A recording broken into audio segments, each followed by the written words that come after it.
Mahabagin naming Diyos, kami po ay patuloy na umaasa sa inyong salita na siyang nagbibigay sa amin ng pag-asa, kaalaman, pagpapatatag ng aming pananampalataya upang humarap sa maraming trials at maraming pagsubok sa buhay upang kami po ay magtagumpay laban dito.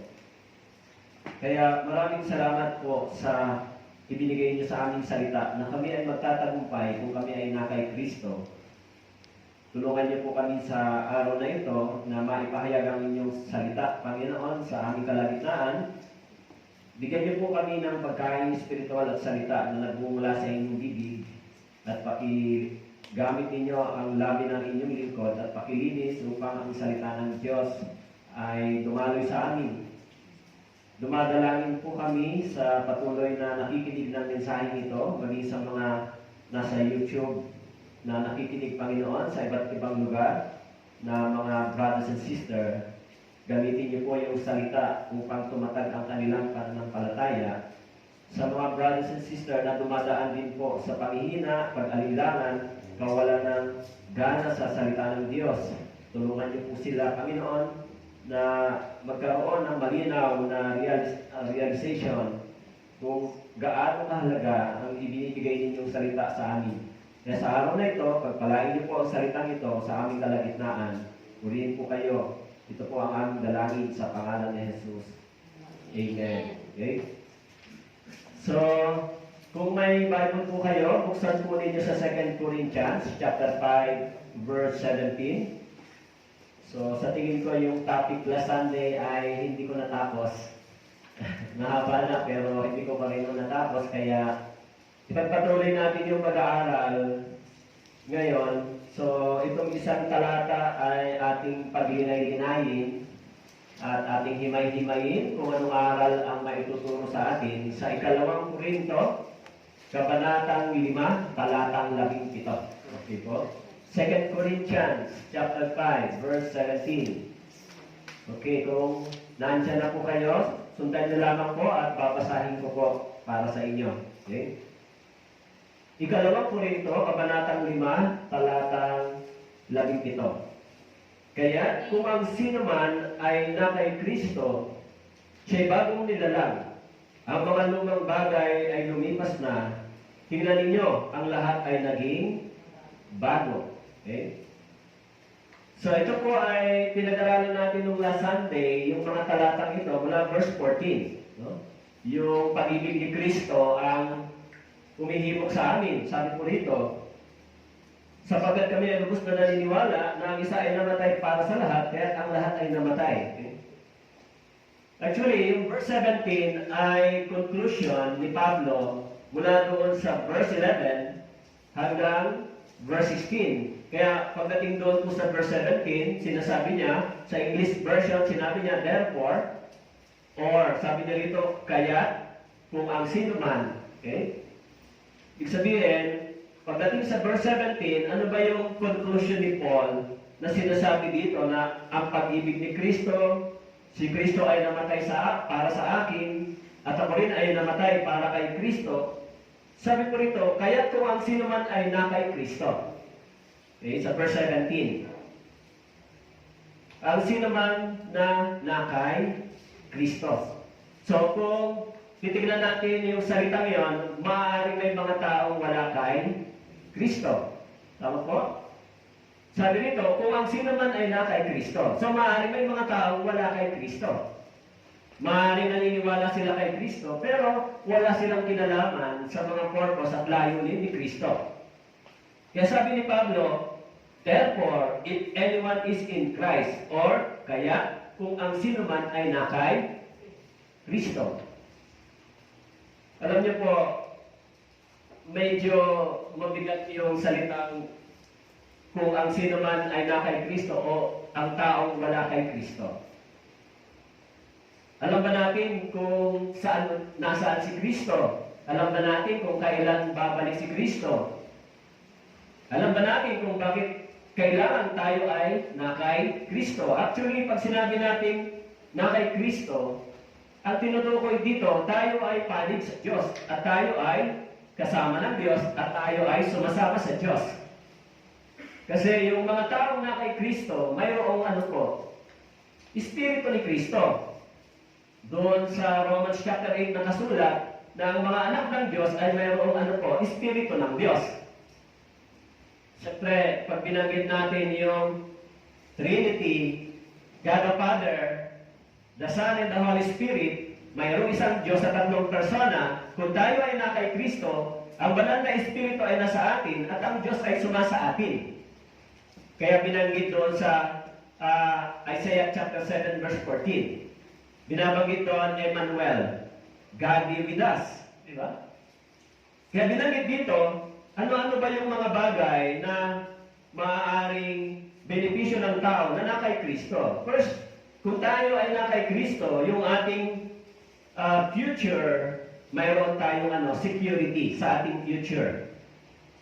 Sapagkat si Kristo ay Diyos, ang kanyang ipinangako sa atin ay walang hanggan. Eternal. Okay?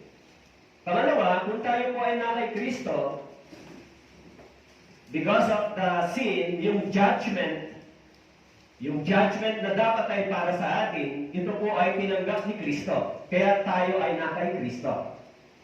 Kaya sinabi ron, yung ating kasalanan ay kinuha ni Kristo at tayo ay naging kay Kristo nang tayo ay sumampalataya kay Kristo. Kaya sabi diyan, sinasabi po rito sa verse 17, kaya't ang sino man ay nakay Kristo. Alam niyo po, paano ba natin maintindihan yung salitang ito? Doon po sa 2 Peter chapter 1 verse 4, sabi po, gayon niya ay pinagkaloob sa atin ang kanyang mahalaga at mga dakilang pangako upang sa pamamagitan ng mga ito ay makatakas kayo sa kabulukang nasa sanlibutan dahil sa masamang pagnanasa at maging kabahagi kayo sa likas ng Diyos. In 2 Peter chapter 1 verse 4, sabi po rito, ipinagkaloob sa atin ang kanyang mahalaga at mga dakilang pangako. Alam niyo po, si Kristo ay pangako para sa atin. Maging sa bansang Israel, si Jesus Christ po ay promise. After disobedience or after the fall of man, si Jesus Christ ay promise as a Savior. Kaya sinasabi doon, siya ay pangako para sa atin. Okay? Si Kristo. Kung tayo ay na kay Kristo, meron tayong katiyakan na tayo rin ay muling bubuhayin dahil kay Kristo. Meron tayong katiyakan na tayo ay mayroong partisipasyon sa kanyang divine nature. Ano pong ibig sabihin ng divine nature? Lahat ng mga nakay Kristo ay sinasabi ng Biblia in Hebrews chapter 10, verse 10, tayo ay pinabanal minsan dahil o sa pamamagitan ng katawan ni Kristo. Kaya kung kayo po ay nakay Kristo, kayo po ay pinabanal ni Kristo, at kayo ay magiging kabahagi sa divine nature o sa resurrection, kung paano si Kristo ang ating Panginoon ay muling nabuhay, tayo rin ay muling bubuhayin. Kung paano si Kristo ay tumahan sa eternity, tayo rin ay tatahan sa eternal destiny o eternity. Lahat ng mga nakay Kristo. Kaya sinabi niya dahil sa John chapter 14 na siya ay muling babalik upang tayo ay maging kasama ni Kristo. Babalik. John chapter 14 verse 1 to 3. And that is the promise after the ascension ni Jesus Christ. Meron siyang second promise na siya ay muling babalik. Kaya yung church, ito ay church. Tayo ay iglesia na tinubos sa banal na dugo ni Kristo. Pagdating ng Panginoon, tayo ay kanyang pupunin. Yung mga taong na kay Kristo. Ang sabi po dito, paano ba tayo naging na kay Kristo, naging kay Kristo?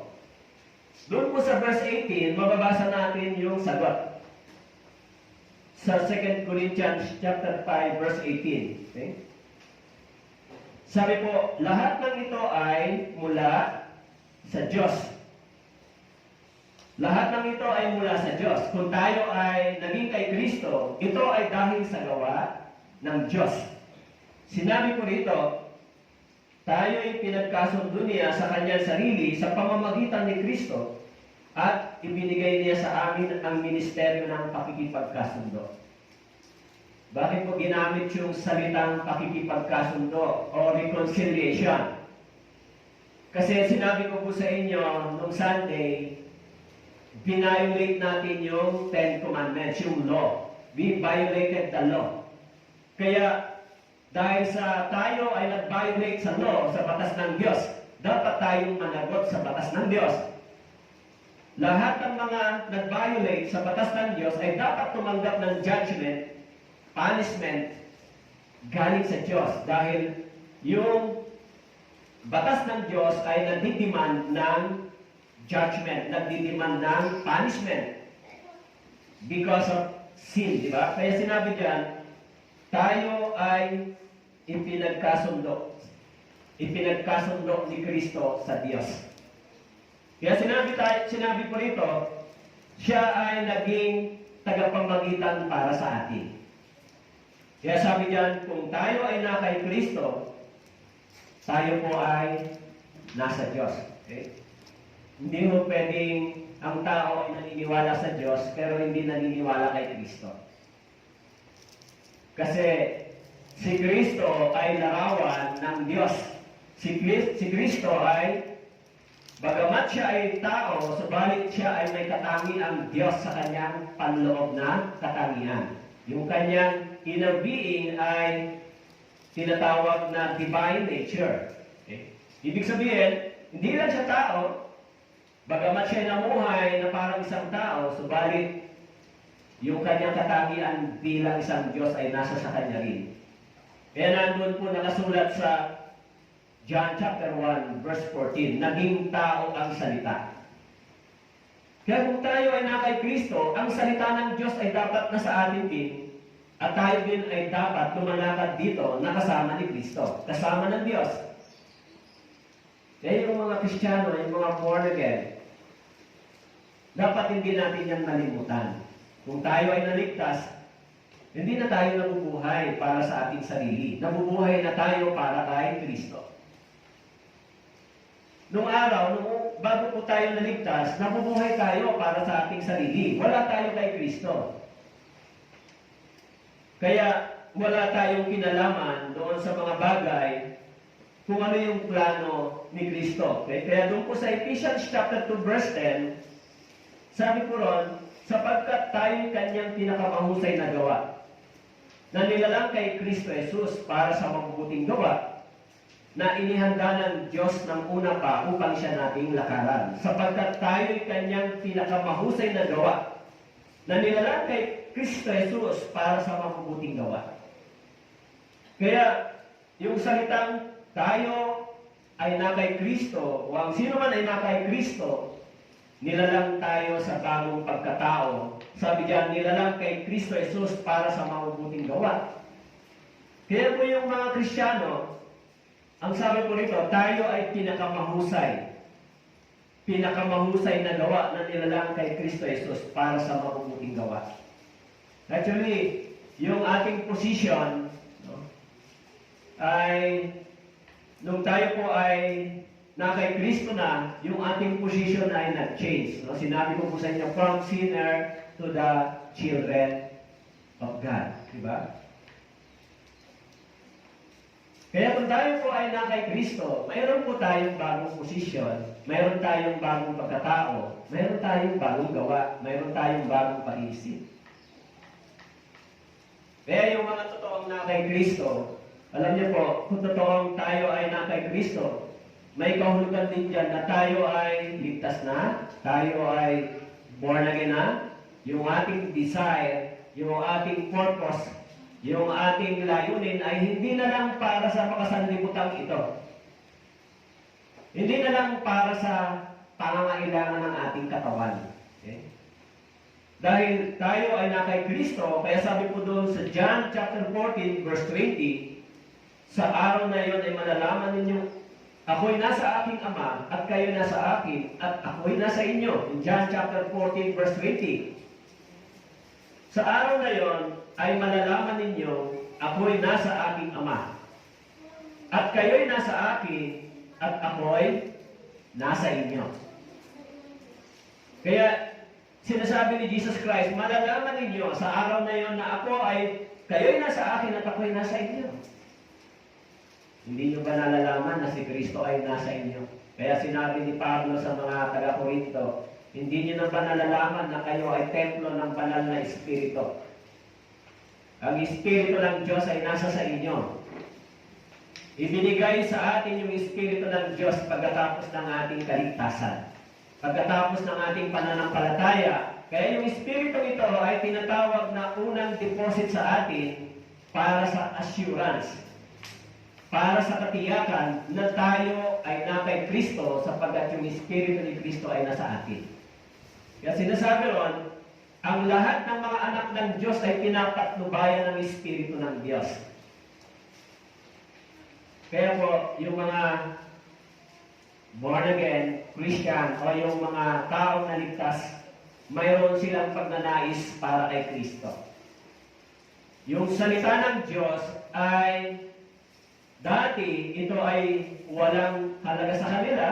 Yung salita ng Diyos, dati ito ay hindi nabibigay sa kanila bilang pagkain, subalit nang sila ay na kay Kristo, ang salita ng Diyos ay nagiging ilaw at pagkain para sa mga taong na kay Kristo.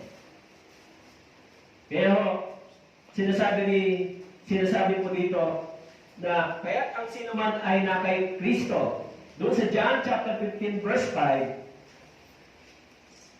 sabi mo ron, ako ang puno ng ubas, kayo ang mga sanga. Ang nananatili sa akin at ako'y sa kanya, siyang nagbubunga ng marami, sapagkat kung kayo hiwalay sa akin ay wala kayong magagawa. Sabi ko, ako ang puno ng ubas, kayo ang mga sanga. Ang nananatili sa akin at ako'y sa kanya ay siyang nagbubunga ng marami. Kaya sabi po ni Jesus Christ, siya ang puno ng ubas. Tayo ang mga sanga. Ano po ang ibig sabihin? Tayo po ay, nung naligtas, inilagay tayo ng Diyos sa loob ng church, sa iglesia, sa church. Alam natin, yung tinatawag na church sa Biblia, ang head ay si Jesus Christ. No? Kaya itong church, yung head ay si Christ. Kung tayo ay nananatili sa church, nananatili tayo kay Kristo, kay Christ. Kung tayo ay nananatili sa puno ng ubas bilang sanga, tayo ay nananatili kay Kristo bilang Panginoon at tagapagligtas. Pero paano kung wala tayo sa church? Ang sabi roon, may mga consequence. Kung tayo ay wala sa church, wala tayong connection sa church. Katulad po ng sanga, hindi siya pwedeng magbunga kung ito ay hiwalay sa puno. So kung ang isang ligtas na tao ay hiwalay sa iglesia, sa church, kung ang isang taong born again na nagsasabi ay hiwalay sa church, wala siyang spiritual feeding, wala siyang fellowship, wala siyang Sunday service, siya ay hiwalay kay Kristo. Alam niyo po, sabi po dito, dapat daw ang tunay na naligtas ay nananatili. Sabi po rito, sa John chapter 15, ito ay connection ni Kristo sa iglesia.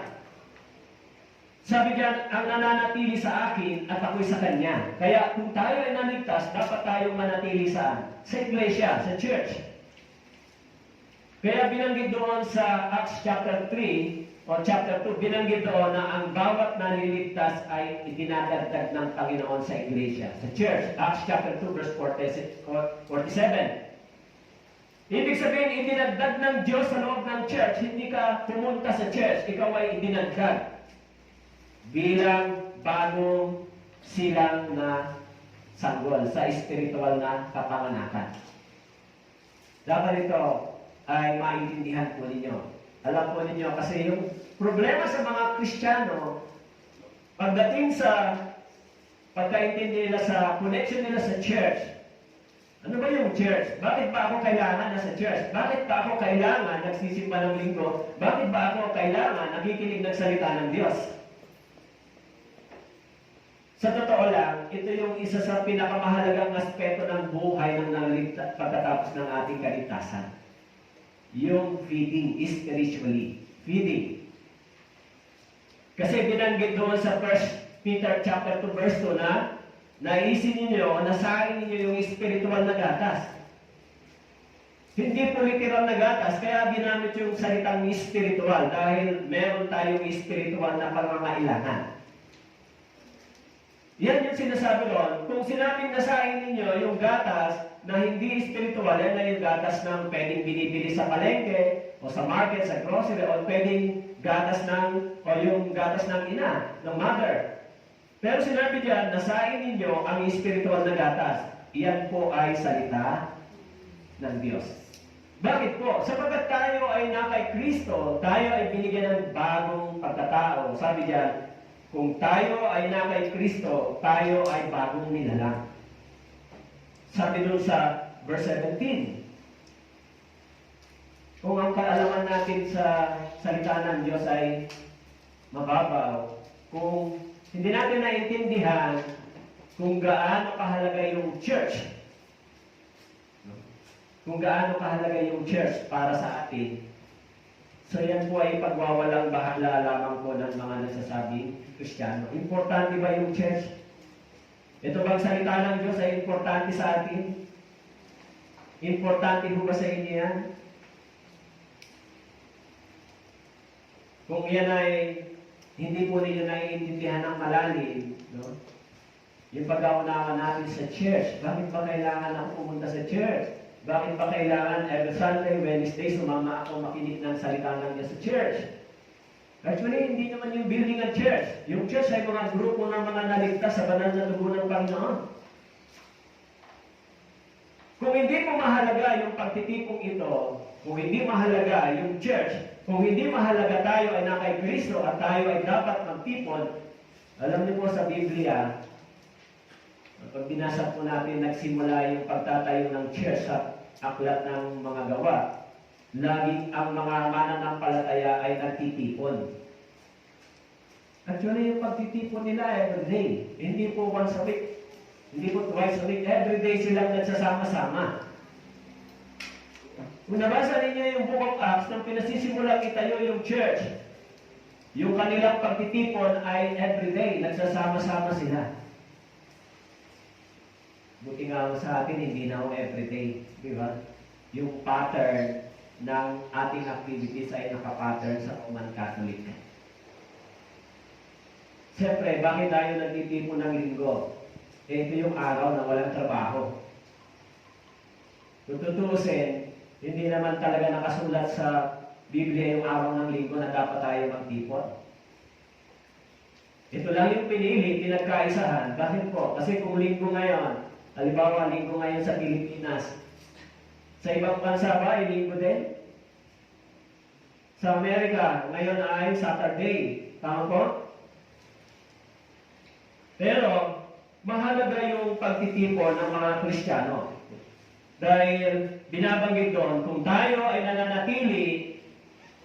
nananatili sa iglesia, ang kahulugan nito, nananatili tayo kay Kristo. Nananatili tayo sa Diyos. Nananatili tayong sumasama sa Diyos.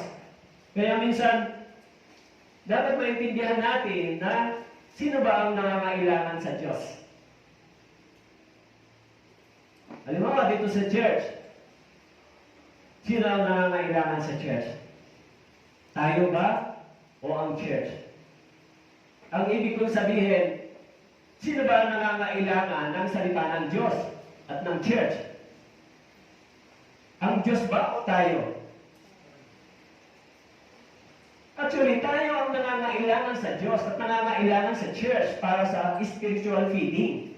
Hindi ang Diyos. Naintindihan niyo po? Kailangan ba tayo ng Diyos? Hindi tayo kailangan ng Diyos. Kasi kayang gawin ng Diyos yung anumang bagay na gusto niya. Kaya sinabi niya sa mga Israelita, kahit sa mga batong ito, magbabangon yung mga pananampalataya, kahit wala kayo sa batong ito, kayang gawin niya ng Diyos. Tayo ang nangangailangan sa Diyos. Tama po?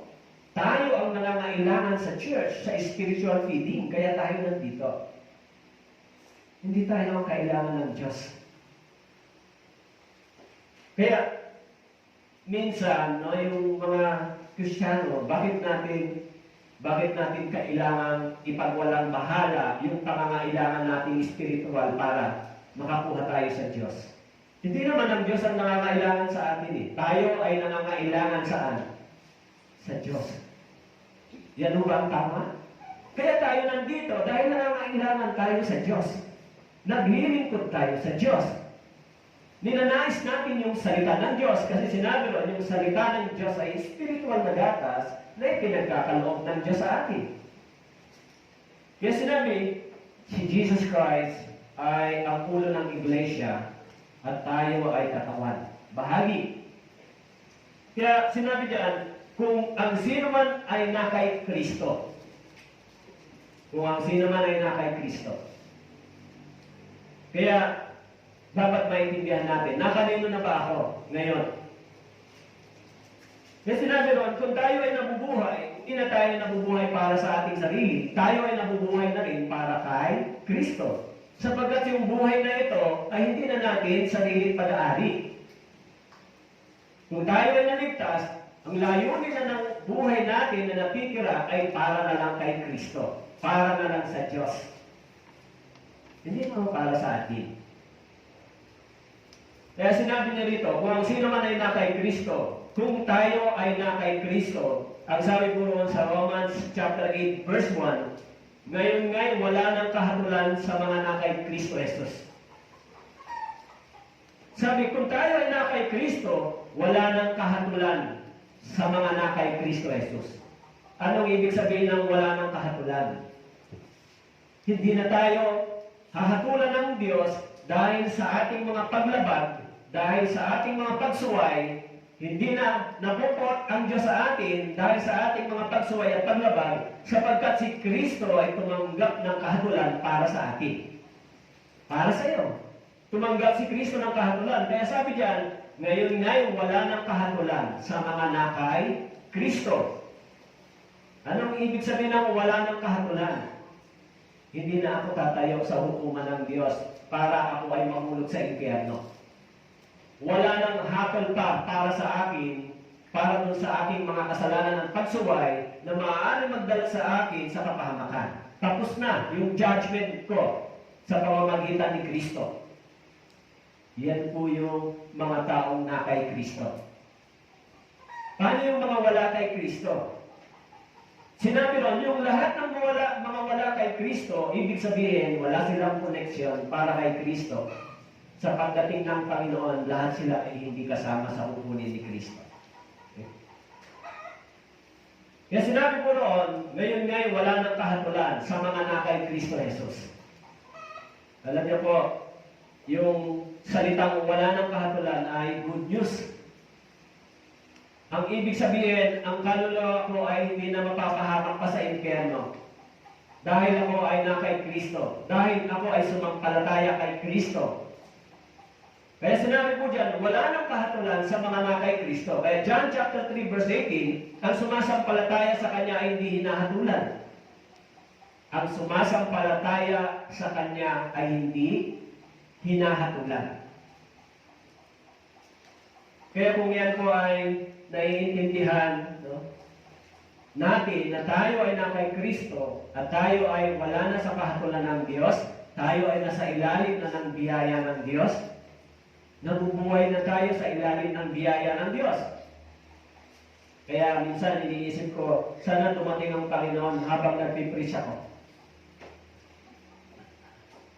Habang nangangaral ng Ebanghelyo, sana yun ang pagdating ng Panginoon, di ba? At kayo rin, sana habang nakikinig kayo ng salita ng Diyos, doon dumating ang Panginoon. Sana hindi dumating ang Panginoon na ang isang Kristiyano na nagsasabi ligtas, abutan na nabubuhay sa kasalanan. At sana rin ay totoong ligtas siya. Bakit po? Alam po niyo, doon po sa 1 Corinthians chapter 8, 1 Corinthians chapter 8, verse 3.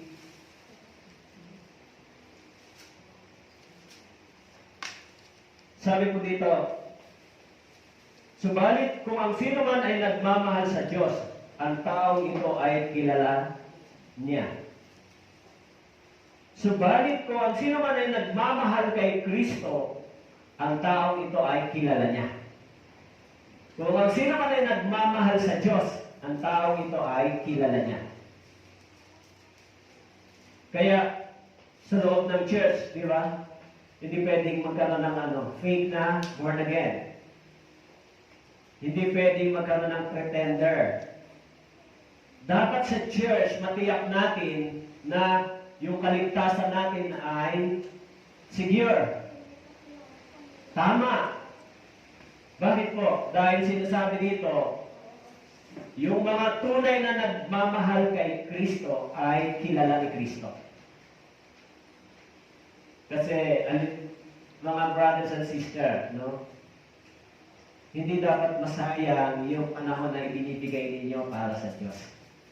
Itong ganitong oras at panahon. Nakikinig kayo, umuupo kayo dyan, nagsasakripisyo kayo pagkatapos kung ang kaligtasan nyo ay hindi malinaw sa inyo. So, malaking problema kung hindi ninyo sinisiyasat yung inyong sarili, kung ba talaga mayroon ng kinalaman o kaugnayan kay Kristo. Yung pagiging na kay Kristo, pwede ba natin makita yung mga taong na kay Kristo? Ha? Pwede ba natin mabasa yung mga taong na kay Kristo? Pag sinabi nyo, mahirap malaman, Pastor, yung mga taong na kay Kristo. Paano yung mga taong naging matapat sa pananampalataya nito? Paano yung mga tao na nagsakripisyo ng buhay para sa paglilingkod at para sa Ebanghelyo, nagbigay ng buhay para sa Ebanghelyo ito, sa pangangaral, pag-ibanghelismo, ibigay nila yung panahon at oras nila para sa Ebanghelyo ito, naging matapat sila sa pananampalatayang ito, hindi ba natin pwedeng masabi na sila ay totoong na kay Kristo? Kaya kung sasabihin natin, paano ba natin malalaman yung tao na totoong na kay Kristo? Kung walang totoong na kay Kristo, kung gano'n, wala tayong makikitang mga taong ganito na nagsasakripisyo sa Ebanghelyo, katulad nila Pablo at ng mga disipulo na nanatili sa kabila ng kahirapan at pagsubok at trials, nanatili sila sa Ebanghelyong ito, pwede ba nating masabing sila ay wala kay Kristo? Pwede ba natin sila ay walang pananampalataya kay Kristo? Ganon din sa ating panahon. Dito po sa loob ng church, huwag nating isipin na sila lang. Tayo rin. Paano natin malalaman dito? Sino ba yung mga na kay Kristo? Sino ba yung totoong mga naligtas at na kay Kristo? Hindi lang natin sila makikita nagsasalita. Makikita rin natin sila gumagawa. Kaya kung tayo ay na kay Kristo, sabi po roon sa Romans chapter 8 verse 9. Romans chapter 8 verse 9, ngunit kayo wala sa laman, kundi nasa Espiritu. Yamang nananatili sa inyo ang Espiritu ng Diyos. Subalit, kung ang sino may walang Espiritu ni Kristo, siya hindi sa Kanya. In Romans chapter 8 verse 9, ngunit kayo'y wala sa laman, kundi nasa Espiritu. Yamang nananatili sa inyo ang Espiritu ng Diyos. Nananatili sa inyo ang Espiritu ng Diyos. Ang ibig sabihin, kung tunay na ligtas, ang Espiritu ng Diyos ay hindi umaalis, nananatili. Kasi doon sa lumang tipan, medyo na-misinterpret ng mga ilang tagapagturo yung pag-alis ng banal na Espiritu. Actually, sa Old Testament, yung pag-alis ng banal na Espiritu ay hindi po yung context na ang kaligtasan ay nawawala.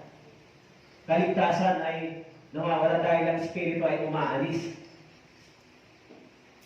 yung gumagawang espiritu sa Old Testament ay yung espiritu yun ang nagbibigay sa kanila ng kakayahan upang gawin yung kalooban ng Diyos. Kaya kapag yung espiritu ng Diyos ay umalis sa kanila, hindi na sila magagamit ng Diyos.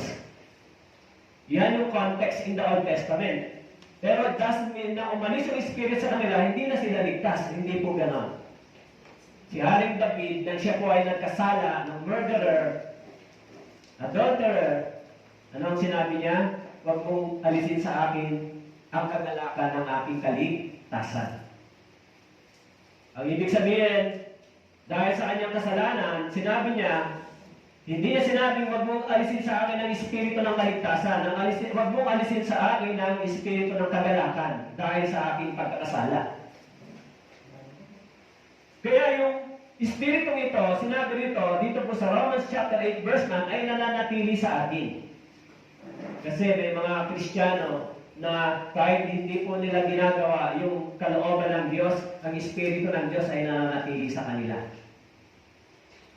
Pero kung gagawin nila yung kalooban ng Diyos, tutulungan sila ng espiritu ng Diyos.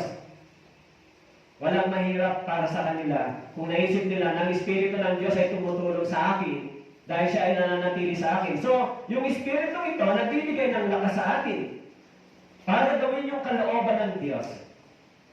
Dito sa church, ganun din po. Kaya sinabi ni Pablo, kundi nasa espiritu, yamang nananatili sa inyo ang espiritu ng Diyos. In Romans chapter 8 verse 9. Subalit kung ang sino may walang espiritu ni Kristo, siya hindi sa Kanya. Okay?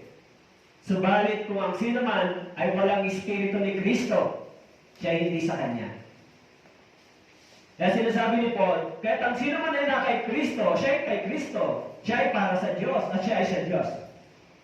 Subalit kung ang taong wala kay Kristo, hindi siya gagawa para sa kalooban ni Kristo at para sa kalooban ng Diyos. Magiging laban siya sa salita ni Kristo at magiging kaaway siya ng Diyos. Kaya dito sa church, kung kayo po ay na-born again o naligtas, okay? Kung tayo ay nakatanggap ng biyaya ng Diyos, may mga tao ba na nakatanggap ng biyaya ng Diyos, nakatanggap ng pag-ibig ng Diyos, nakatanggap ng habag ng Diyos, pagkatapos ay hahamakin niya ang salita ng Diyos, hahamakin niya ang iglesia na tinubos ng Diyos sa kanyang banal na dugo? Paano nangyari na isang tao katulad ni Pablo tumanggap ng biyaya, tumanggap ng pag-ibig, tumanggap ng habag sa Diyos, tumanggap ng dakirang pagpapatawad galing sa Diyos, pagkatapos hahamakin niya ang iglesia at ang salita ng Diyos? Pwede mo ba mangyari yun sa isang born again? Halimbawa na lang, na huwag muna tayo sa Diyos pumunta, sa tao na lang, hindi ba? Halimbawa po sa tao, tumanggap tayo ng maraming bagay, pakinabang, benepisyo, tinanggap natin yung maraming utang na loob sa Kanya. Halimbawa, tumanggap tayo. Pagkatapos natin tanggapin yung lahat ng mabubuting bagay sa Kanya, hahamakin ba natin siya? Babaliwalain ba natin siya? Kaya, di ba, may mga tao na tumanggap ng biyaya ng Diyos, tumanggap ng habag ng Diyos, tumanggap ng pag-ibig ng Diyos, tinanggap nila yung kaligtasan sa pamamagitan ng pagpapatawad ng kasalanan. Paano mo masasabi, no, na ang salitang ito, na ang Diyos o ang church ay walang halaga para sa iyo? Kaya, magtataka kayo, hindi ba? Kung tayo ay na kay Kristo, hindi natin kayang sabihin yung anumang bagay laban kay Kristo. Bakit po? Sabi nga ni Pablo, ang pag-ibig ni Kristo ang humihimok sa akin. Pag-ibig. Kung ganon, kung ang pag-ibig ni Kristo ang humihimok sa akin, paano ako magsasalita laban kay Kristo at laban sa iglesia, laban sa church? Hello, naiintindihan po? May mga tao na naniniwala kay Kristo, pero nagsasalita sila laban sa church, laban kay Kristo. Paano nangyari yan? Kaya doon sa 1 Corinthians chapter 1 verse 30, subalit kayo ay na kay Kristo Jesus. 1 Corinthians chapter 1 verse 30. Subalit kayo ay na kay Kristo Jesus na naging karunungan para sa atin mula sa Diyos, at katuwiran, at kabanalan, at katubusan. Subalit kayo ay na kay Kristo Jesus na naging karunungan para sa atin mula sa Diyos, at katuwiran, at kabanalan, at katubusan. Tatlong bagay yung binanggit. Katuwiran ni Kristo, kabanalan ni Kristo, at katubusan ni Kristo para sa atin. Kaya, mga brothers and sisters, sa church, pag-isipan natin maigi yung relasyon natin sa Diyos. Kung tayo ay totoo bang na kay Kristo. Kayo ba ay totoo na kay Kristo? Ang araw na ito ay hindi po iniaaral sa mga tao nandito sa iglesia ito.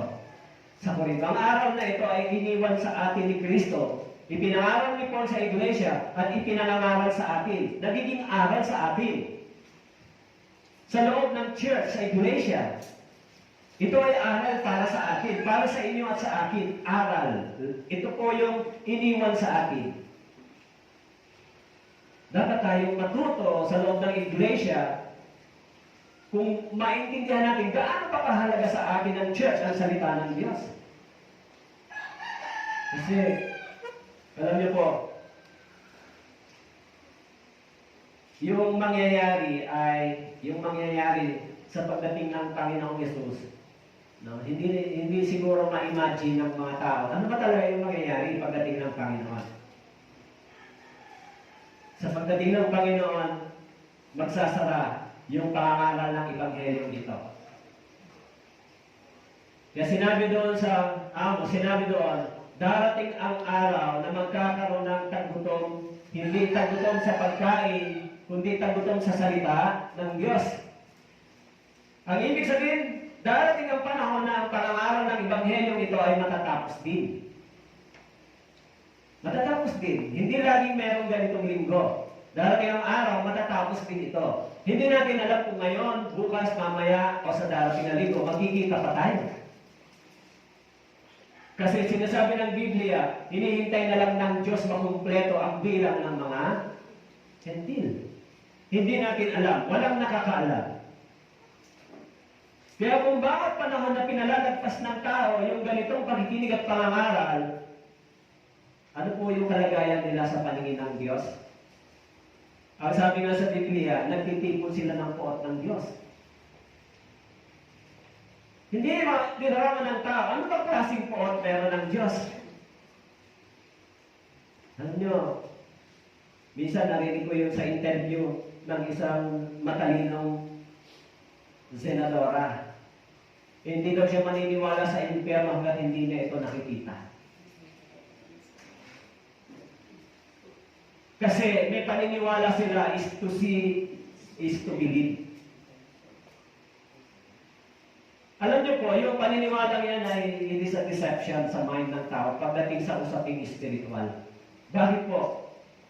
Kapag nakita mo yung impyerno, yung apoy, yung lawang apoy, hindi ka na makakalabas doon. Bakit po? Sino ang naglagay sa iyo doon? Yan ay ang Diyos. Kapag ikaw ay napunta doon, may makakalabas pa ba? Hindi ma-imagine ng tao kung ano bang puot ng Diyos ang naghihintay. Sabi doon, isang kakilakilabot na apoy na naglalagaflag.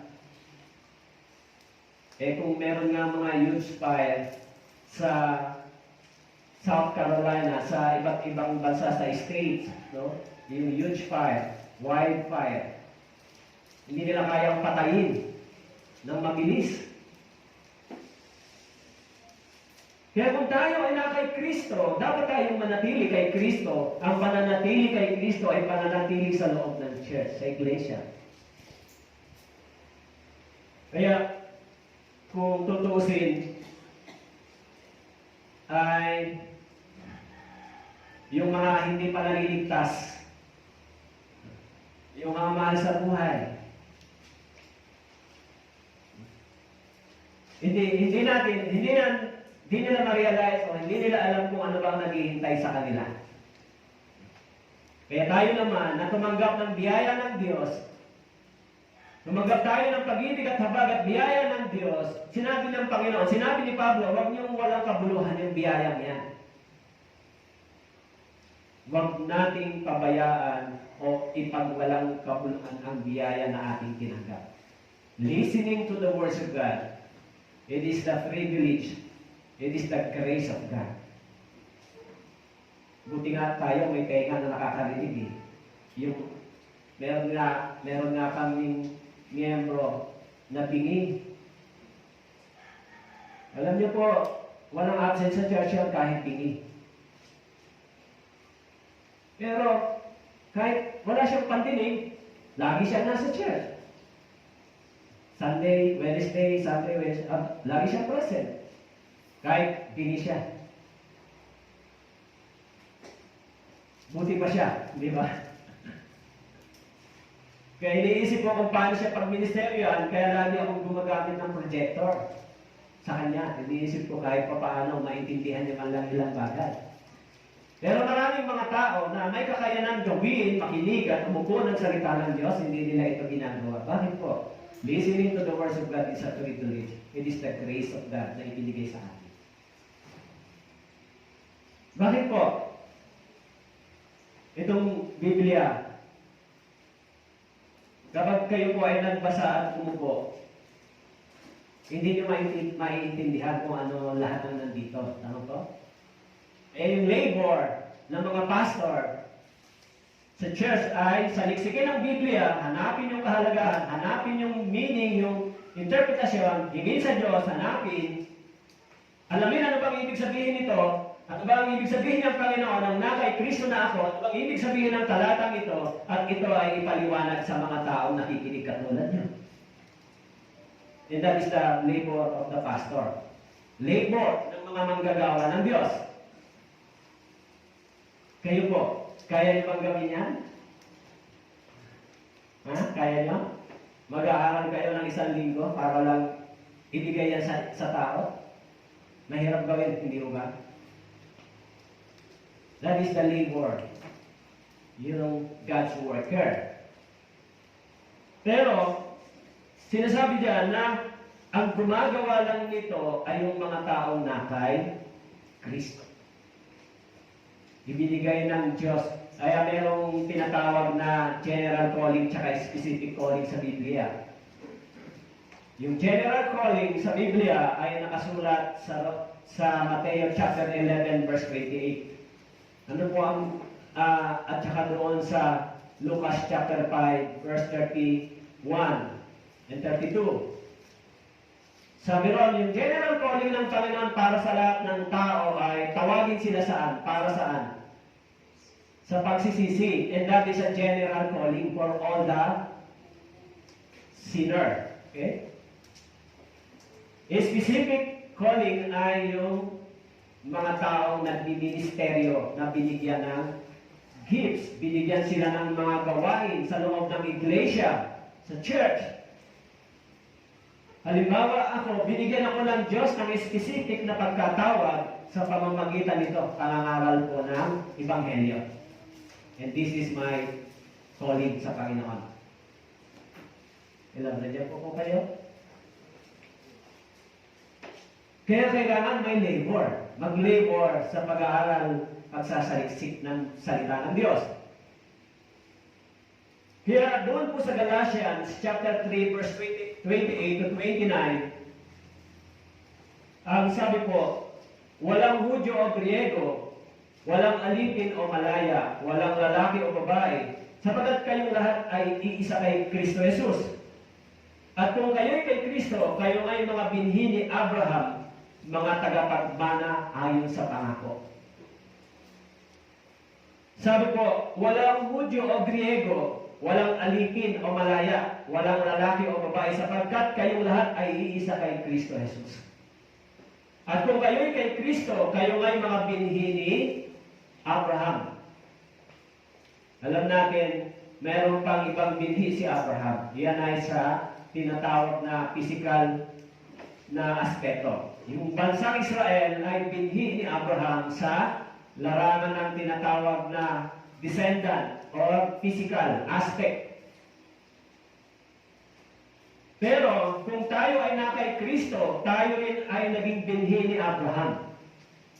Ang ibig sabihin sa espiritual na pananampalataya, tayo ay naging binhi ni Abraham.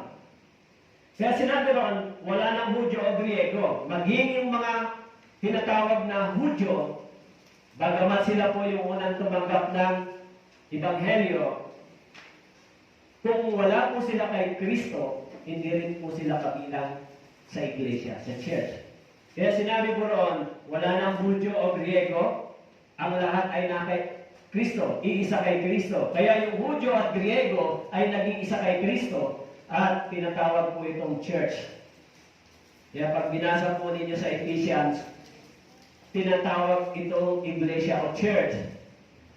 So yung mga Israelita, yung mga Hudyo ay naging kay Kristo. Ngayon, nang sila po ay na kay Kristo, sumampalataya kay Kristo, sila ngayon ay kabilang sa iglesia at binhi ni Abraham. Tayo rin po na mga Hintil. Sinasabi ron tayo ay binhi ni Abraham. Kaya sinasabi po dito, kaya't kung ang sino man na kay Kristo, siya'y bagong nilalang. Okay? Bago. Pag ginamit yung salitang bagong nilalang o new creation, dapat makuha muna natin, pag sinabi niyang bago, mayroon tayong dating pagkatao o luma. Tama po? Ano po ba ang ibig sabihin ng bagong nilalang o new creation? Sa ibang theological term, ginagamit siya na regeneration. Bagong nilalang. Pero yung salitang bagong nilalang, hindi po yan tumutukoy sa katawan, sa physical. Kasi, sinabi po ng Biblia, sinabi ni Jesus Christ doon sa John chapter 3, katotohanan sinasabi ko sa iyo, maliban ang isang tao panang na muli, hindi niya makikita ang kaharian ng Diyos. Ang ibig sabihin ng bagong nilalang, ipinanganak tayo sa espiritual na kalagayan. Yung bagong nilalang, kaya doon po sa 1 Peter chapter 2 verse 2, sinabi doon, nasain ninyo ang espiritual na gatas. Ang ibig sabihin, yung espiritual na gatas ay para sa mga isinilang sa espiritual na kapanganakan. Kaya tinutukoy ni Jesus Christ, maliban ng isang tao ay panganak na muli, hindi po sa katawan, kundi sa espiritual na kalagayan. John chapter 3 verse 3, sabi niya, maliban ang isang tao ay panganak na muli. Kaya yung kondisyon para ang tao makapasok sa langit, kailangan niya ay ipanganak na muli. Pero pag tinignan natin, paano ba nangyayari yung kapanganakang muli? Alam nyo, pagdating sa salitang born again experience o born again, ang unang makapagpapatunay nito ay ikaw. Hindi po yung nakatingin sa'yo. Pag totoo kang na born again, bagamat hindi mo alam kung ano ang nangyari, pero mararamdaman mo sa iyong sarili na may something na nangyari. Alam nyo, yung mga baby, hindi naman nila alam na meron silang puso at bituka eh. Yung mga baby, yung mga sanggol, alam ba nila na may bituka at meron silang puso, yung mga sanggol? Hindi na naman nila alam pa yung gender nila habang maliit pa sila, habang baby. Pero ano lang ang meron ng baby? Ano bang meron sila? Feelings. Ano po? Meron silang desire para sa milk at meron silang feelings. Kasi kapag nasaktan sila, umiiyak din sila. Kapag walang milk, iiyak sila. Kaya yung status ng physical na kalagayan, pagdating sa spiritual na kapanganakan, meron din tayong meron tayong feelings, spiritually discernment. Bagamat hindi natin maunawaan kung paano nangyari, subalit mararamdaman natin sa ating sarili may something na nagbago at nangyari sa akin. Na-experience niyo ba yung gano'n? Actually, ang isa sa pinakamagandang ma-experience natin ay maramdaman natin yung pag-ibig ng Diyos. If we feel the love of God, meron tayong something na nasasabi at pagpapasalamat sa Diyos. Kaya yung salitang ipinanganak na muli, hindi lang po siya theory. Hindi lang siya teaching. Ito po ay isang kapangyarihan na nangyari sa atin na may ginawa ang Diyos sa atin. Alam ba ng Diyos yun? Yung babaeng dinudugo ng 12 tao na sumusunod kay Jesus. Sabi niya, mahawakan ko lang yung laylayan ng damit ni Jesus ay gagaling ako. Nung nahawakan niya, bumalik siya. Pero alam ni Jesus Christ yung nangyari, kaya sinabi niya, sino ang umipo sa akin? Sabi ng mga disciples, Panginoon, napakaraming tao. Ang daming tao sa paligid mo, hindi, may umipo sa akin. Kaya yung babae yung nag-testify siya. Dahil yung nahipo niya yung damit na laylayan ng damit ni Jesus Christ, siya ay bumalik. Ibig sabihin na feel niya, naramdaman niya yung kapangyarihan ng Diyos sa kanya. It is God's power na may nag-change sa kanya. Yung mga na-born again, ganyan din, di ba? Naramdaman natin yung kapangyarihan ng Diyos nang tayo ay nakinig at sumampalataya kay Kristo. Naramdaman niyo ba yan? Kaya, kung tayo po ay na-born again, mayroong isang bagay na hindi tayo malilimutan.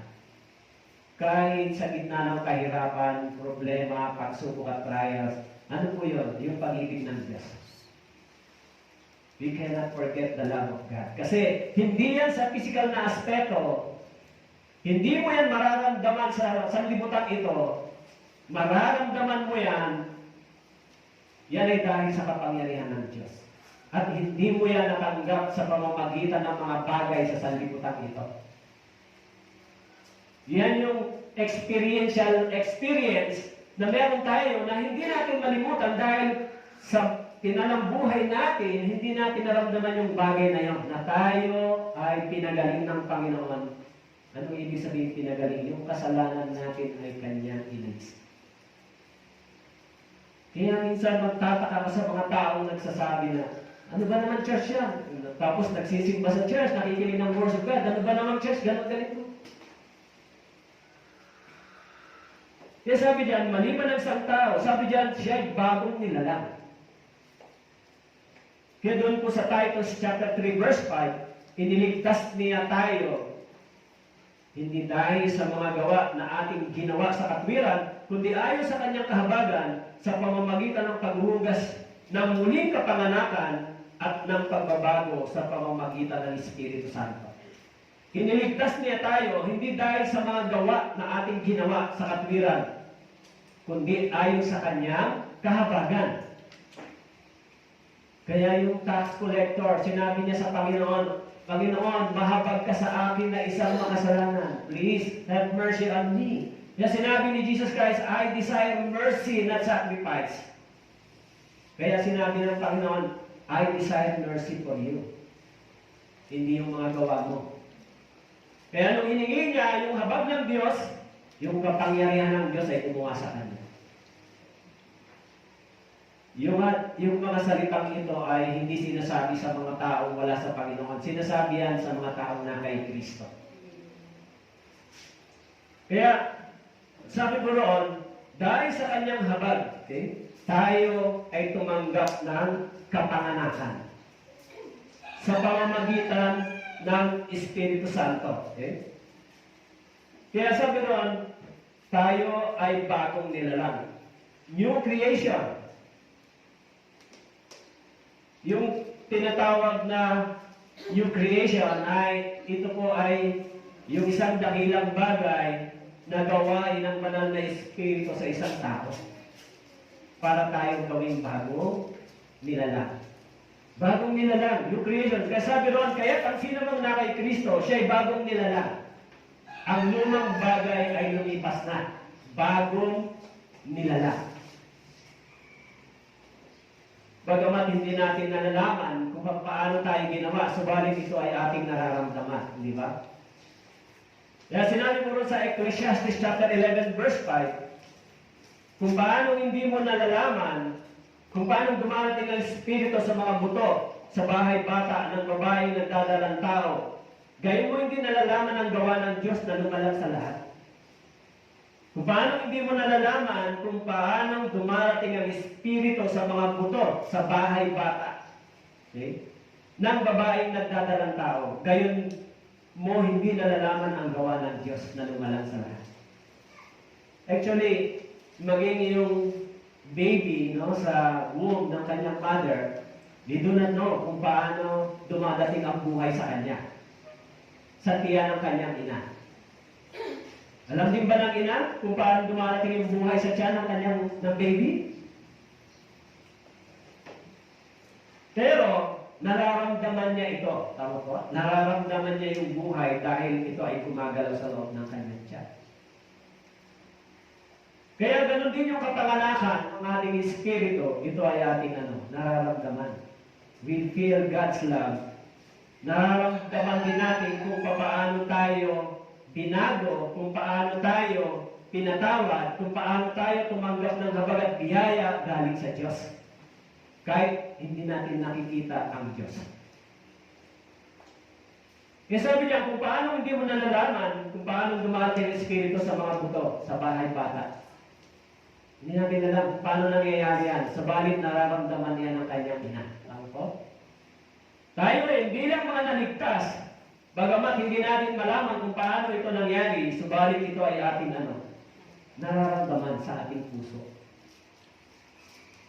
Kasi kung wala po kayong ganitong experience, maaaring nasa knowledge ninyo yung salita ng Diyos, subalit hindi pa ito nagiging spiritual na karanasan at experience para sa inyo. Kaya yung totoong naligtas ng salita ng Diyos, kapangyarihan ng salita ng Diyos, nakaunawa ng biyaya at pag-ibig ng Diyos. Alam niyo, minsan, may mga tao talagang gano'n, nag-iisip sila paano kaya ako makakapaglingkod sa Diyos dahil sa ginawa niya para sa akin. May mga taong gano'n, di ba? Pero isang kamanghamanghang bagay, ang mga taong nagsasabing naligtas, pero lumalaban sila, sumasalungat sila, at nagsasalita sila laban sa salita ng Diyos at sa church, sa iglesia. Yan mahirap naintindihan. Tama po. Pagkatapos mong matanggap yung pag-ibig ng Diyos, pagkatapos mong maranasan yung habag at biyaya ng Diyos, anong sasabihin mo? Kayo ba? Yung buhay Kristiyano po ninyo, kumusta? Hanggang ngayon ba, yung buhay Kristiyano ninyo ay wala pang kapangyarihan? Wala pa sa inyong kaisipan na ano kaya gagawin ko para sa Panginoon? Paano kung dumating ang Panginoon ngayon? Ano kaya ang mangyayari sa akin? Meron na ba ko kayong gano'n? Paano kung dumating ang Panginoon ngayong araw, ngayon mismo dumating ang Panginoon, ano kaya ang gagawin ng Panginoon sa akin? Ano sasabihin ko sa Panginoon? Bakit po ko sinasabi sa inyo? Dahil yan ang pag-asa, yan ang hope. Yung pagdating ni Jesus Christ ay hindi sasablay. Hindi mo ba? Pinaniniwalaan ng church at ng iglesia. Gumising tayo. Huwag tayong magtulog-tulugan. Huwag tayong matulog. Gumising tayo sa pananampalatayang ito, mga brothers and sisters. Habang iniintay natin yung pagdating ng Panginoon, naghahanda rin yung isang malaking naghahanda rin yung isang malaking sakuna. Akala nyo ba yung pandemic na ito na dumaan ay walang kasunod? Alam niyo po ba yung pandemic ay testing lang yan kung paano ba makokontrol yung buong mundo ito. Di natin alam kung ano yung mangyayari bukas. Walang nakakapagsabi na ang pandemic na ito ay magpapahinto, magpapabagsak sa mga malalaking ekonomiya ng buong mundo. Walang nakapagsabi, walang nakapaghula. Tama po? Walang nakapagsabi na ang pandemic na ito ay magpapabagsak ng ekonomiya ng buong mundo, magiging ng mayayamang bansa at papatay ng ganito karami. Siyempre, hindi yan mangyayari kung hindi in-approve ng Diyos. Kaya para sa atin, yan ay time clock. It is alarming. Time clock. Ano? Tama po?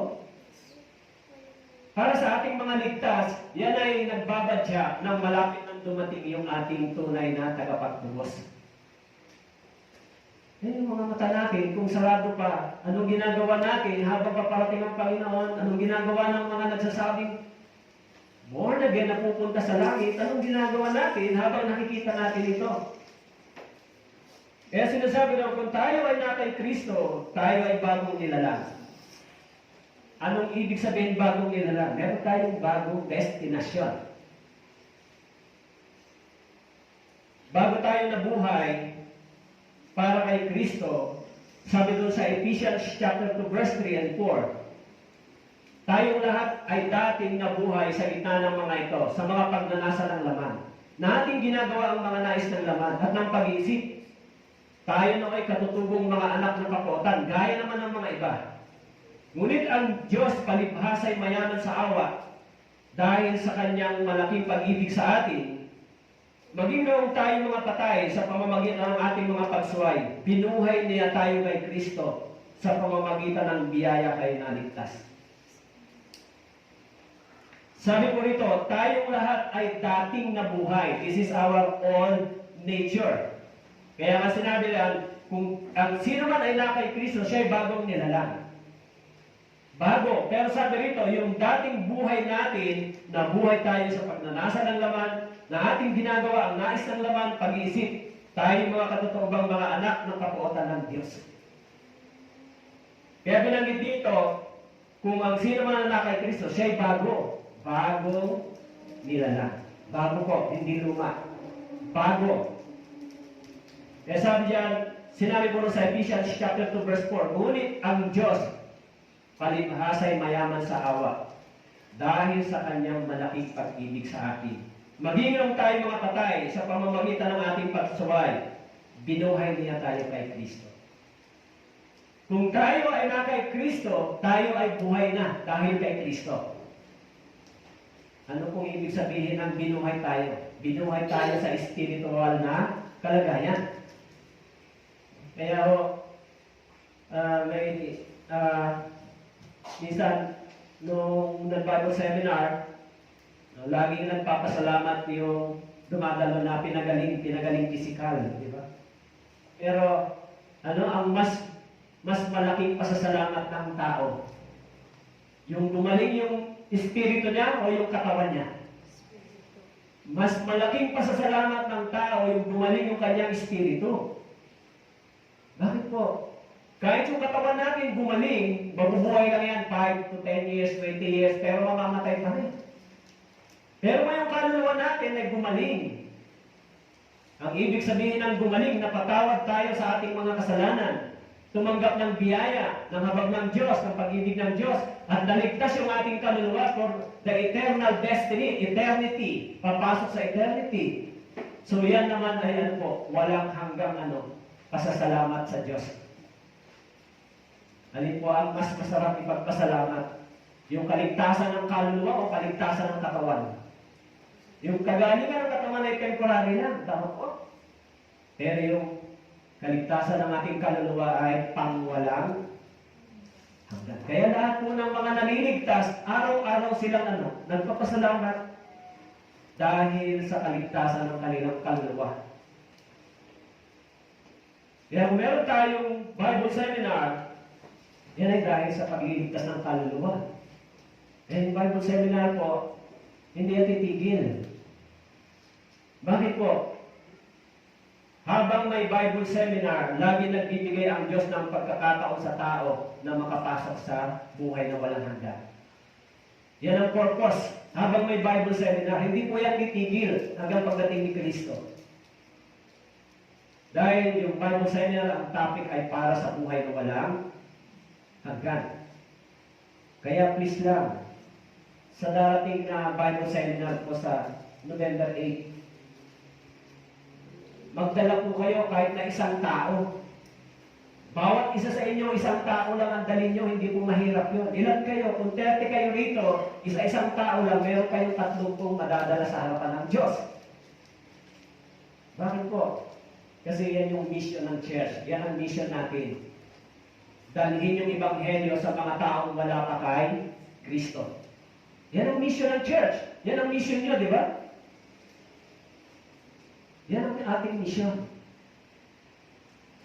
Kaya kung tayo ay pinanganak na muli, mayroon na tayong bagong purpose, layunin. Kaya doon sa 1 Peter chapter 1, verse 23, sinabi po, ipinanganak na kayong muli. Unang Pedro, kabanatang 1, talata 23. Ipinanganak na kayong muli, hindi ng binihing nasisira, kundi ng walang kasiraan sa pamamagitan ng buhay at nananatiling salita ng Diyos.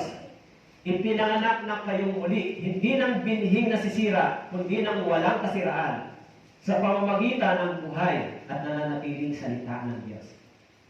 Kaya sa pamamagitan ng kapangyarihan ng salita ng Diyos, tayo ay ipinanganak na muli.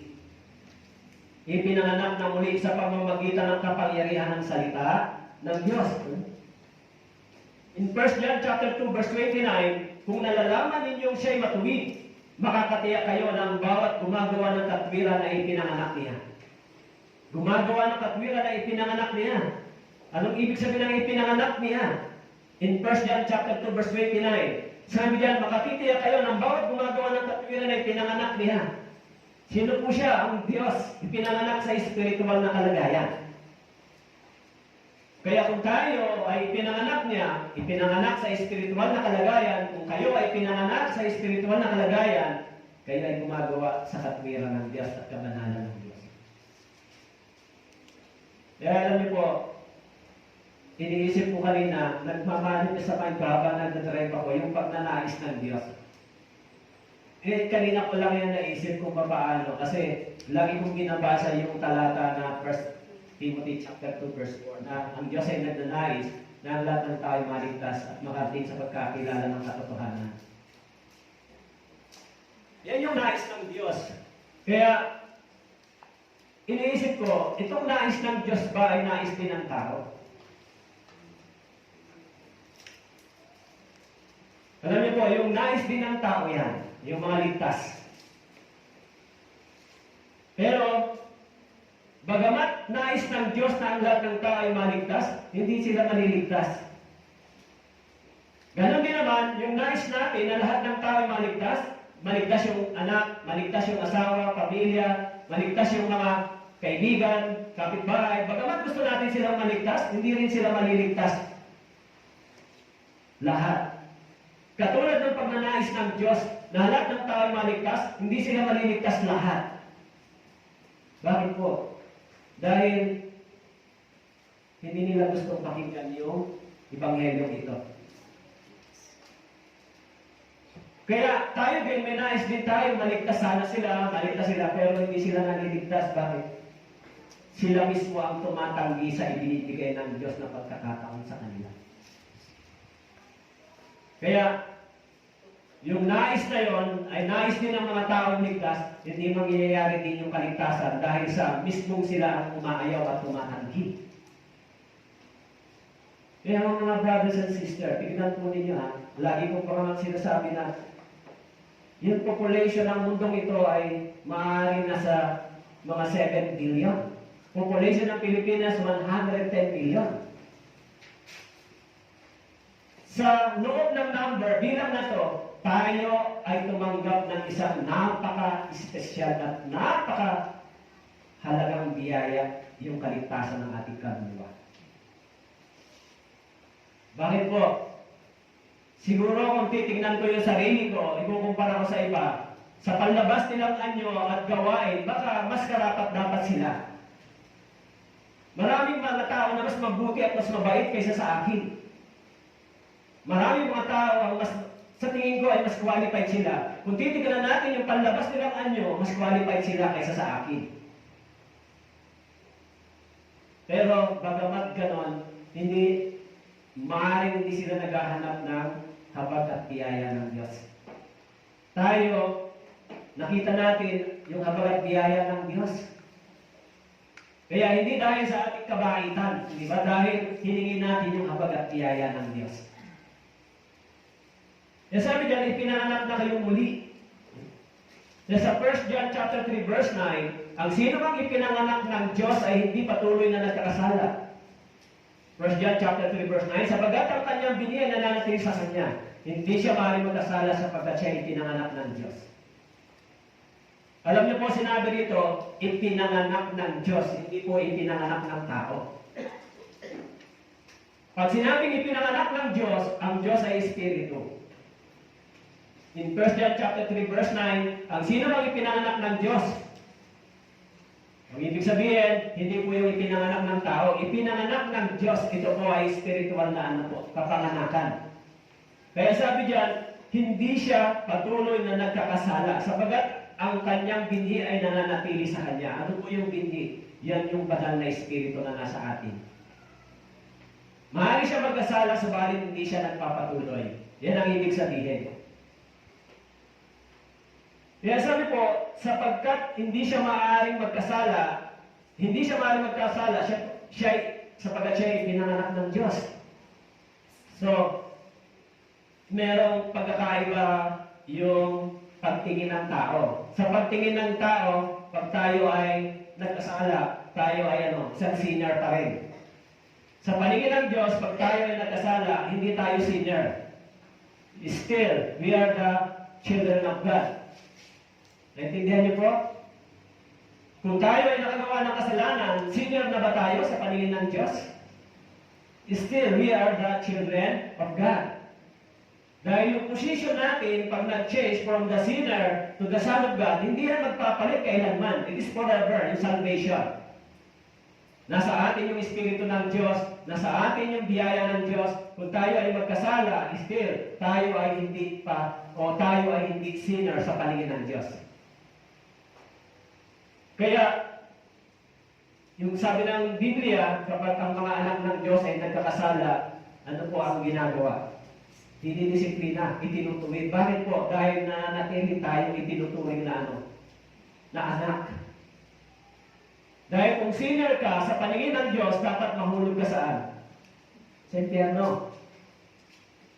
Kaya sabi niya, sino bang ipinanganak ng Diyos? So, hindi siya maaaring magkasala siya sapagkat siya ay pinanganak ng Diyos. Ang ibig sabihin, yung sinasabing hindi siya maaaring magkasala, sa paningin ng Diyos siya ay hindi na sinner forever. Hello, naintindihan niyo po? Once na siya ay na-born again, siya ay forever na anak ng Diyos. Hello, naintindihan niyo po? Ngayon, kung siya ay nagkasala, siya ba ay sinner? Sa paningin ng Diyos, siya ay nananatiling anak ng Diyos. Pero sa paningin ng tao, siya ay nagiging sinner. Dahil bakit po? Dahil yung sukatan ng tao ay conditional. Ano po? Depende sa kanyang ginagawa. Kapag siya ay gumagawa ng kasalanan, siya ay sinner. Kapag hindi, siya ay mabait. Pero sa paningin ng Diyos, hindi po ganon. Once na tayo ay naging anak, tayo ay anak forever. Kahit minsan meron tayong disobedience. Kaya, binabanggit doon, itinuturing tayong anak ng Diyos sapagkat tayo ay pinanganak ng Diyos. Sabi po sa 1 John chapter 5 verse 4, sapagkat sino ang ipinanganak ng Diyos ay dumadaig sa sanlibutan. Ito ang tagumpay na dumadaig sa sanlibutan, ang ating pananampalataya.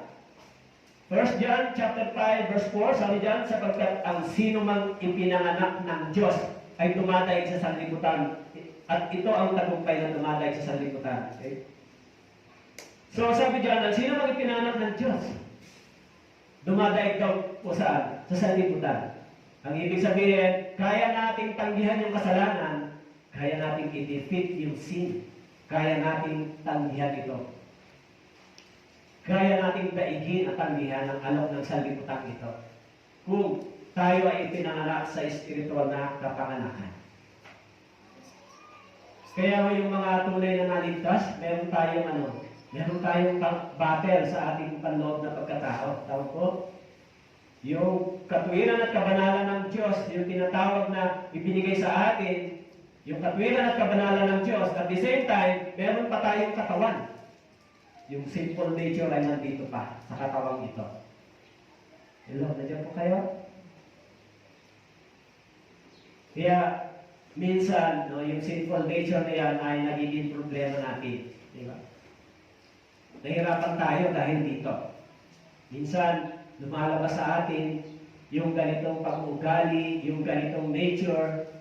Pero once na nare-realize natin ito, nare-realize natin ang kailangan natin mapagtagumpayan ito. Okay?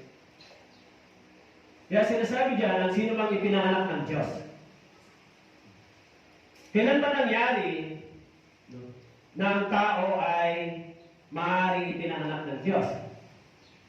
When a person humbly submits himself to Jesus Christ and trusts Him for forgiveness through His blood once and for all. Kung tayo ay habang nakikinig, nagkaroon tayo ng puso na namapagpakumbaba at nagpapasakop kay Kristo at nagtitiwala sa Kanya na tayo pinatawad sa pamamagitan ng Kanyang dugo once and for all, yung pananampalataya ito ay nagdala sa atin sa panibagong buhay, kapanganakan muli. Hindi po ito ginagawa ng tao, ito po ay gawa ng Diyos. Kaya doon po sa John chapter 1 verse 13, na ipinanganak hindi sa dugo, sa kalooban ng laman o sa kalooban ng tao, kundi ng Diyos. Ipinanganak hindi sa pamamagitan ng dugo, hindi sa dugo, sa kalooban ng laman o sa kalooban ng tao. Kasi yung ibig sabihin ng hindi sa dugo, hindi naman porque lahat na nanggaling kay Abraham ay anak na ng Diyos. Yung blood. Tama po? Yung kalooban ng laman, hindi lahat ng naka-experience ng mga miracles, healing, signs and wonders ay pwedeng masasabing sila ay na-born again na. God is not the evidence of born again. Yung healing ng physical body. Hindi porke gumaling tayo sa sakit nating physical ay born again experience na yan, hindi po iyan.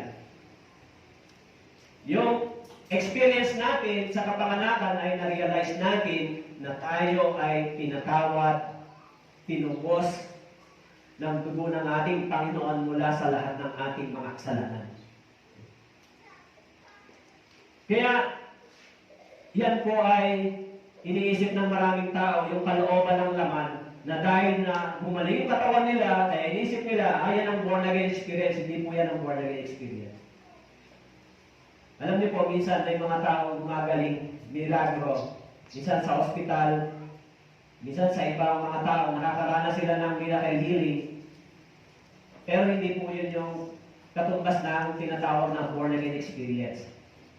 Yung tunay na born again experience, naunawaan natin yung pag-ibig ng Diyos, yung habag ng Diyos, na tayo ay natubos na mula sa kapangyarihan ng kasalanan. Okay? Kasi may mga taong na born again, pero hindi sila gumaling physically. Tama po?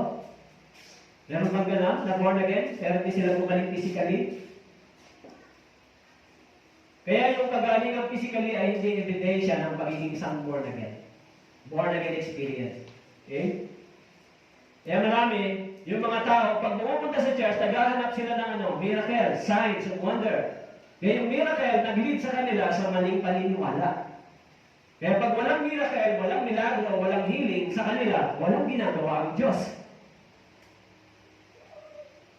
Kaya tingin nila, pag walang healing physically, walang ginagawa ang Diyos. Hindi po. Maraming mga tao, kahit walang healing physically, pero na-born again. Okay? Yan yung kalooban ng laman. Pangatlo, kalooban ng tao. It is a human will. Diba? Kaya yung mga tao, iniisip nila, kapag tinatanggap nila si Kristo, nag-decide sila, iniisip nila si Kristo ay naniniwala sila sa kalooban nila. Pag tinanggap nila si Kristo, iniisip nila, ito ay conversion sa kanila. Kung gano'n, yan naman yung ginagamit ng mga tao na conditional.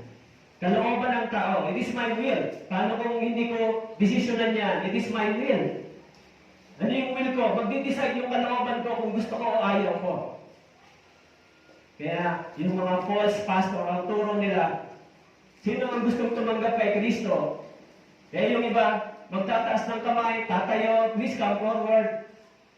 So, kung gano'n, itong teaching na ito ay false belief, false teaching.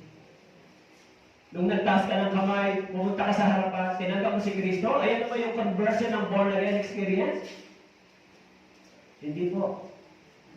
Yung born again experience ay hindi po nakabase sa personal na desisyon ng tao.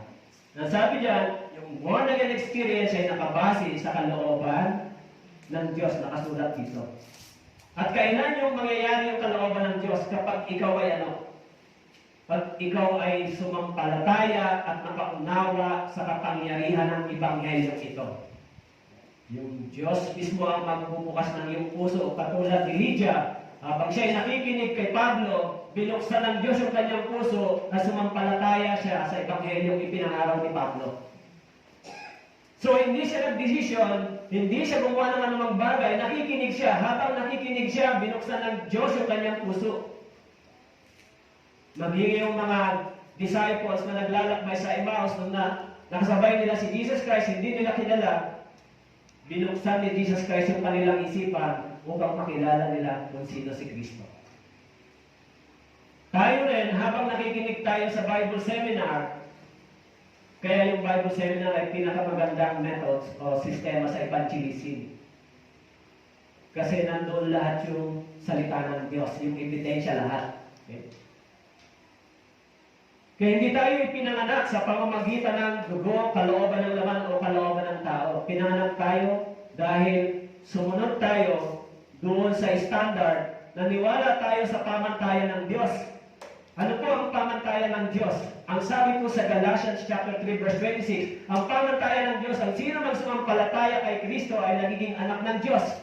And that is the pamantayan, measurement, faith. Kaya po yung pagiging born again experience ay ayon po sa kalooban at pamantayan ng Diyos. Okay. Hindi sa sarili nating pamantayan. Kaya sabi diyan, tayo ay bagong nilalang. In James chapter 1 verse 18, alinsunod sa kanyang sariling kalooban, tayo ay pinanganak niya sa pamamagitan ng salita ng katotohanan. Upang tayo maging isang uri ng mga unang bunga sa kanyang nilalang. Alinsunod sa kanyang sariling kalooban. Sabi po rito, alinsunod sa kanyang sariling kalooban, tayo ay ipinanganak niya sa pamamagitan ng salita. Salita ng katotohanan. Kaya po kung wala yung salita ng Diyos, hindi tayo ipapanganak na muli. Kung walang kapangyarihan ng salita ng Diyos, hindi po tayo maliligtas. So, tayo po ay naligtas dahil sa kapangyarihan ng salita ng Diyos. Tayo po ay naligtas dahil sa kapangyarihan ng salita ng Diyos. Okay?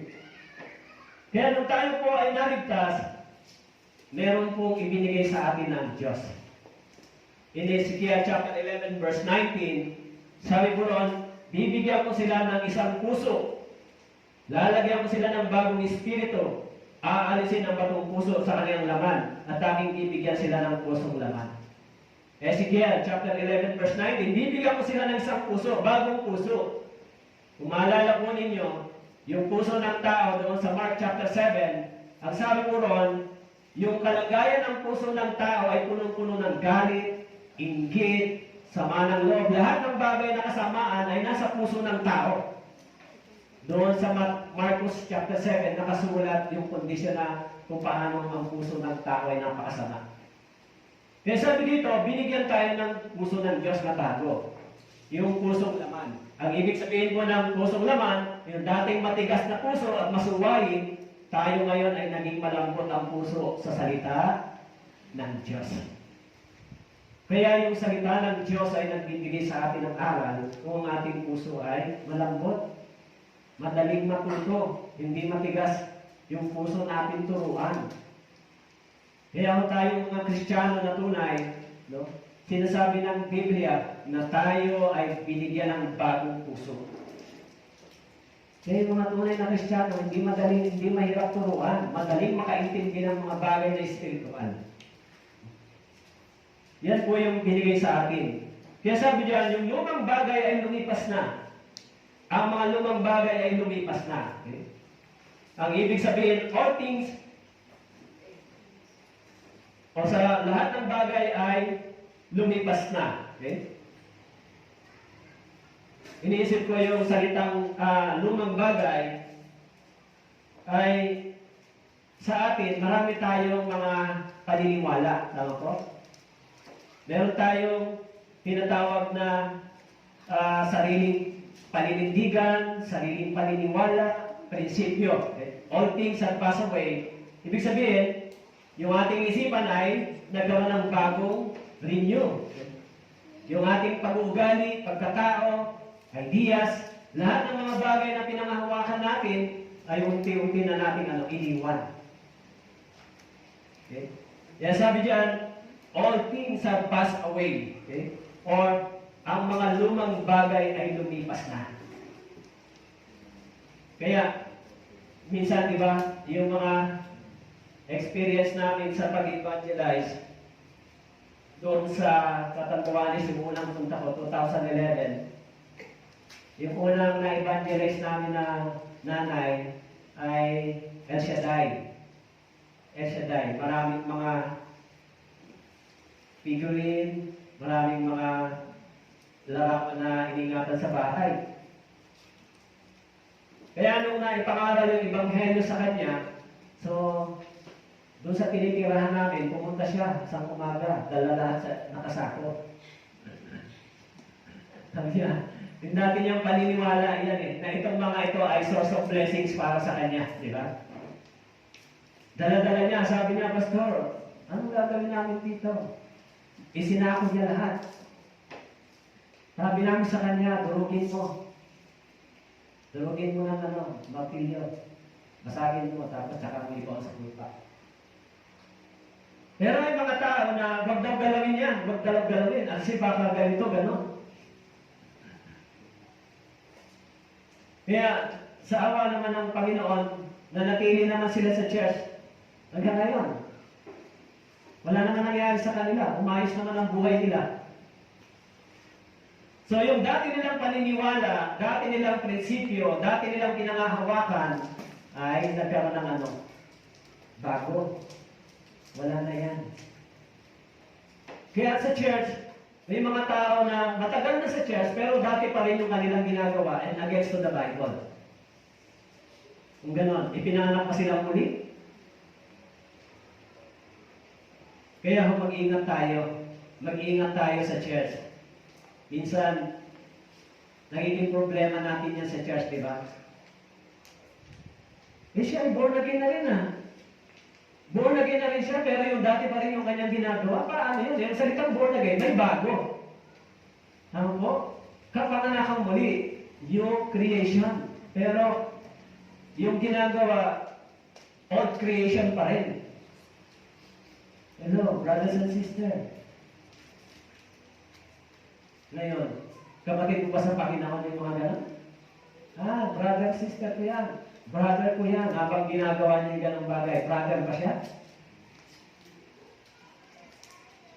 Minsan nabibisit tayo, di ba?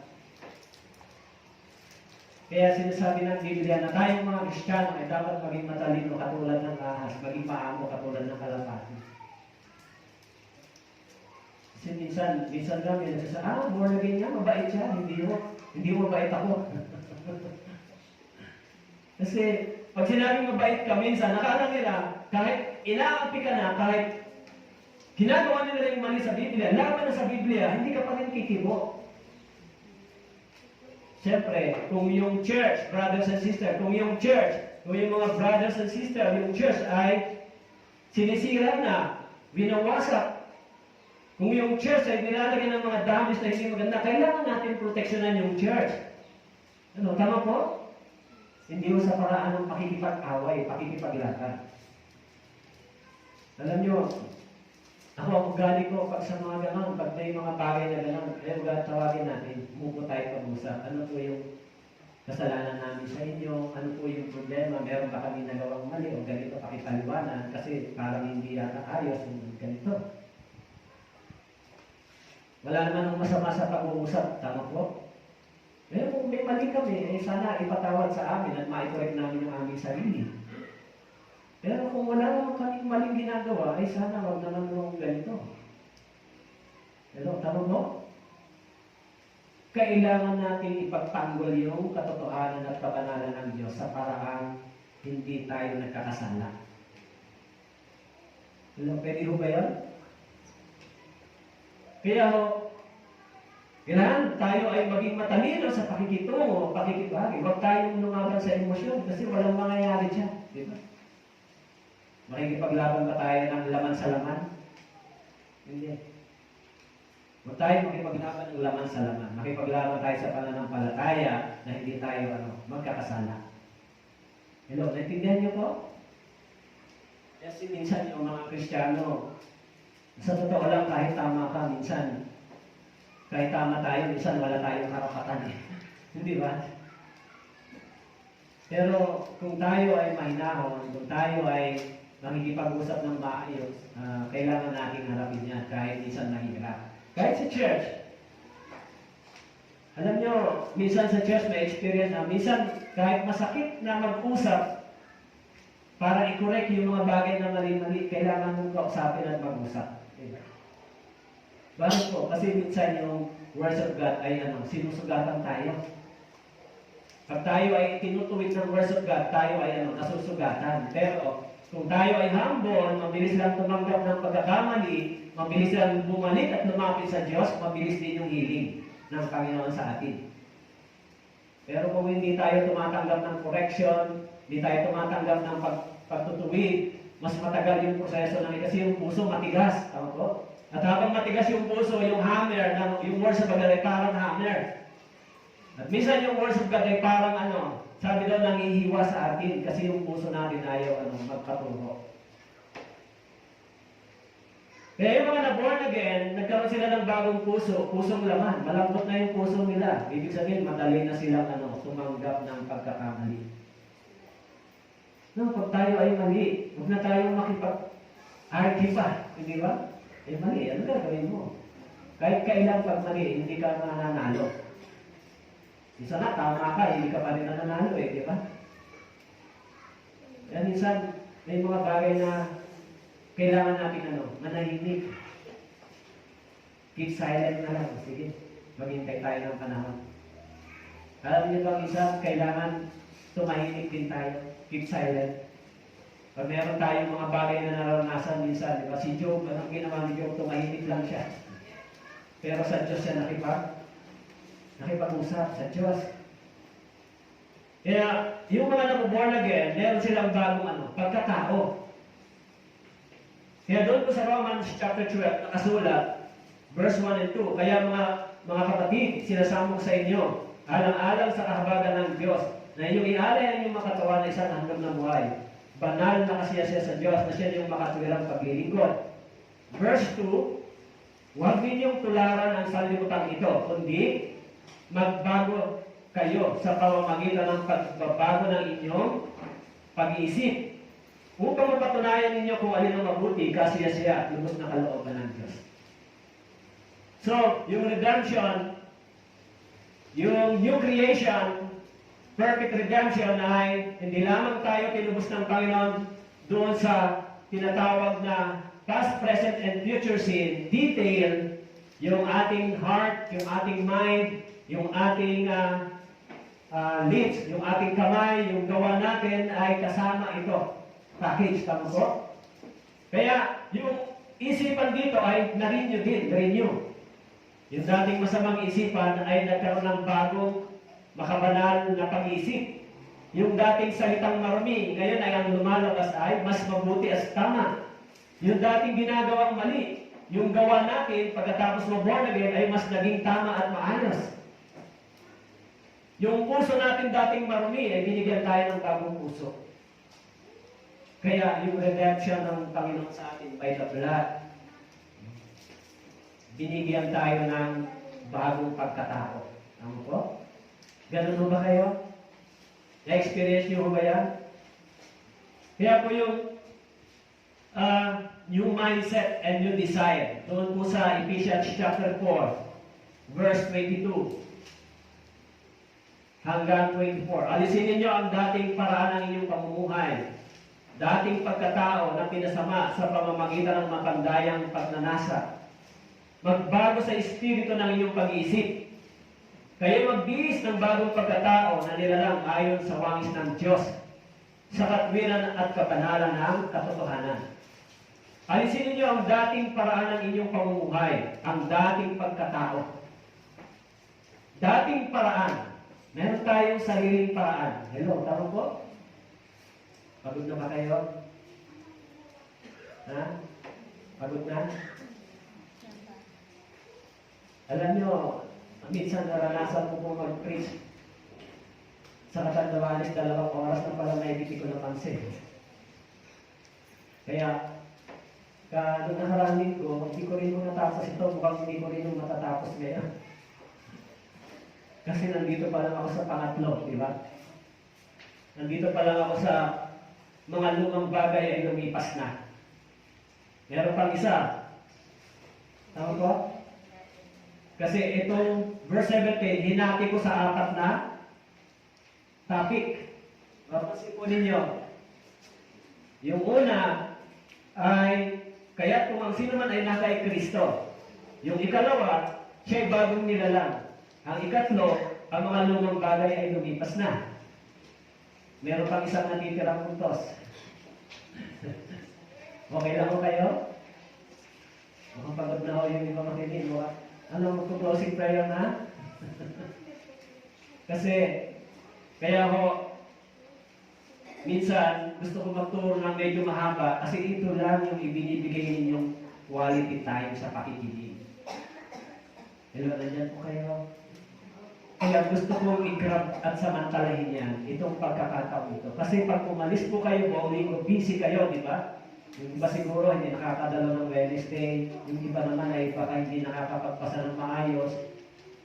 So at least sa ganitong pag-aaral na ganito ay maibigay natin yung quality time ng listening at pag-aaral. Tama po?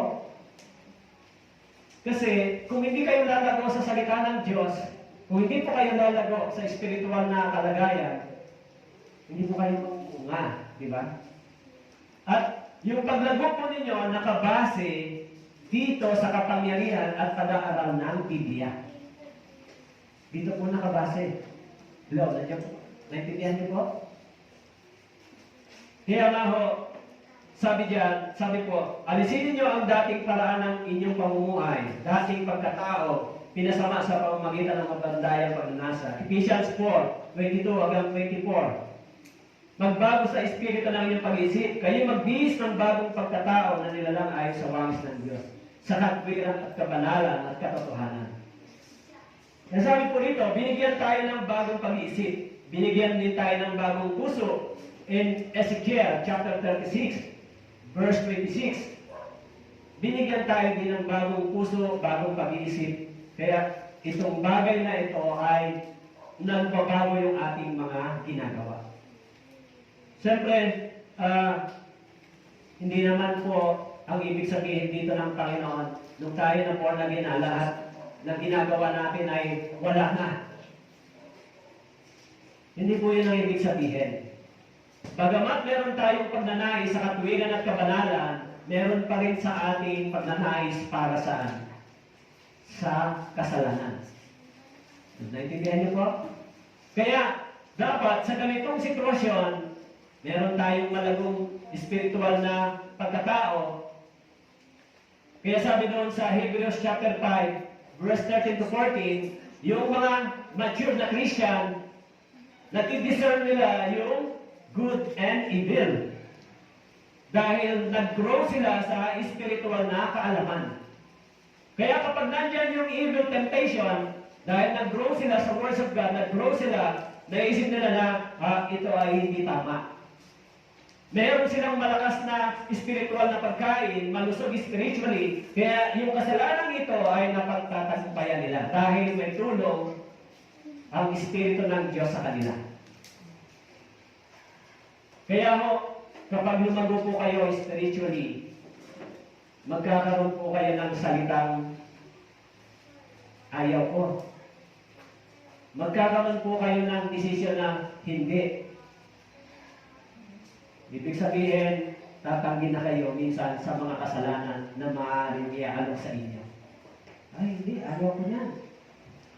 At yan, yung mga taong mananago sa espiritual na kalagayan, nababasa nila yan. Nakikita, nababasa nila. It is wrong and it is right. Pag lumago po kayo sa kaalaman ng salita ng Diyos. Pero pag baby pa rin kayo, alam nyo yung mga baby, kahit na ano lang ang isubo ninyo, tatanggapin nila yan, di ba? Pero pag nag-mature po kayo spiritually, matututo na kayong tumanggi. Ay, teka, mali yan. Pero pag baby Christian, kahit subuan mo ng lasot, yun, tatanggapin niya yan. Kasi hindi niya alam. Tama po? Pero pag nag-mature spiritually, mag-discern na kung alin yung good and evil. Pero saan nangyari, nanggaling yung paglago ninyo spiritually? Sa ganitong pag-aaral at pakikinig. Kaya kung marami kayong pakikinig at pag-aaral ng Biblia, yung spiritual life po ninyo ay nagiging matatag, so mas naiintindihan po ninyo yung ibig sabihin ng salita ng Diyos. Okay? In Jeremiah chapter 31, verse 33, ngunit ito ang tipan na aking gagawin sa sambahayan ng Israel.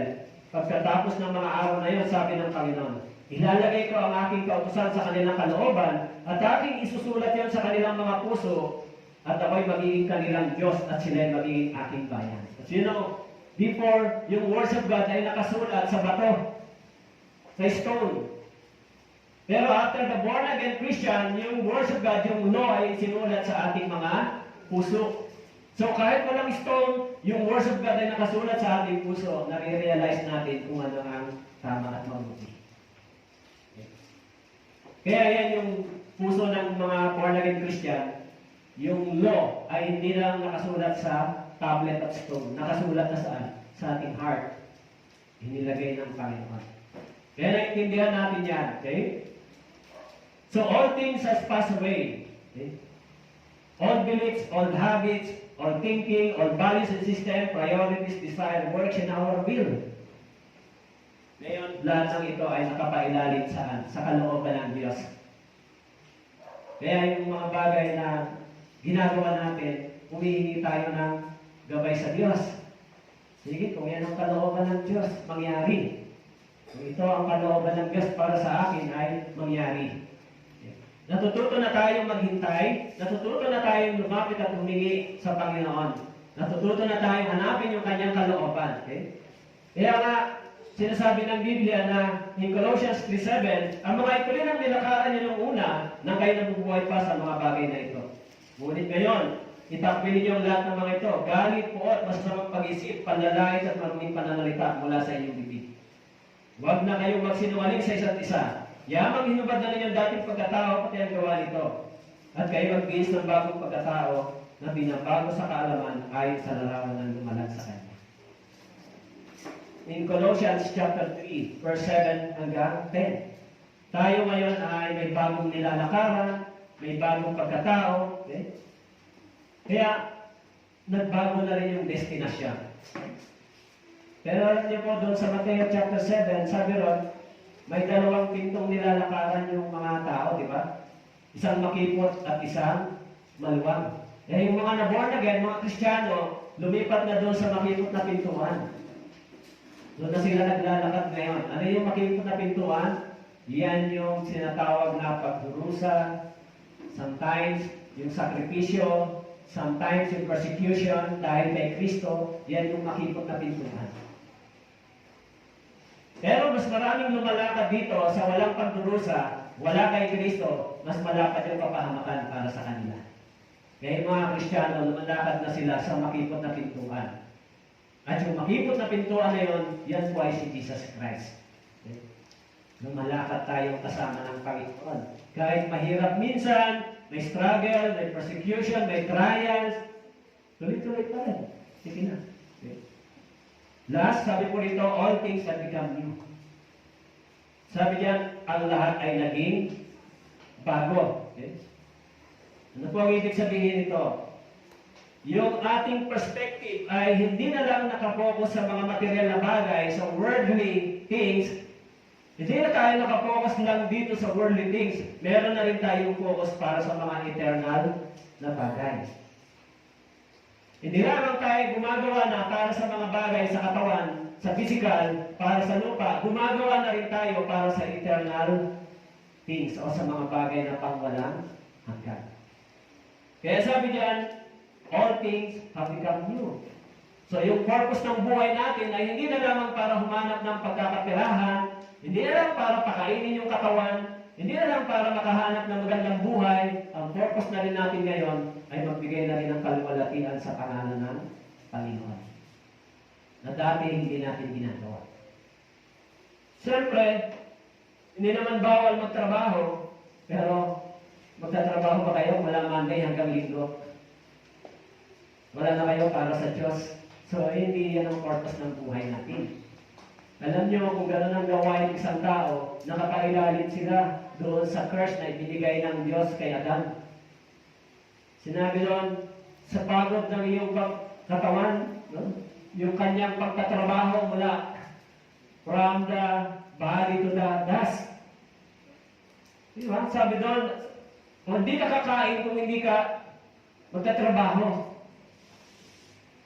Kaya ganyan yung kaisipan ng mga tao makasalimutan. Hindi sila kakain pag hindi sila nagtrabaho mula Monday hanggang Sunday. Yung isang araw sa kanila ay malaking kawalan. Yan yung mindset ng mga tao makasalimutan. Actually, hindi mo kaya extend yung buhay mo kahit na isang seconds. Not unless ito ay i-allow ng Diyos sa'yo. Tama po? Yan yung iniisip ng tao, kailangan magtrabaho araw at gabi. Hindi na yun yung purpose ng buhay ng mga Kristiyano. Meron na tayong pananampalataya, meron na tayong bagong perspective. Huwag mo na lang ubusin ngayon yung lakas at katawan ko para lang sa pangailangan ng katawan. Kailangan ko na rin lumago sa pagkakilala sa Diyos. Kailangan ko na magbigay ng kaluwalhatian para sa Panginoon. Dahil hindi ko na pag-aari ang aking katawan, ang aking buhay. Tama po? Pag na-born again tayo, hindi na natin ito pag-aari. Tayo ay pag-aari na ni Kristo. Kaya sinabi lang, luwalhatiin ninyo ang Diyos sa pamamagitan ng inyong katawan. Yan ay sinabi sa ligtas. Kaya kung pati araw ng linggo, pero araw, nagtatrabaho po kayo, naghahanap tayo para kumita. So, sa tingin nyo ba yan ay kalugod-lugod sa Panginoon? Mangyayari, magiging ano po tayo, magiging alipin pa rin, slave. Yung isang araw ay hindi kawalan yan para sa atin pag ibinigay natin sa Panginoon. Actually, minsan nga parang hindi ko maisip na isang araw lang ba dapat ibigay mo sa Diyos.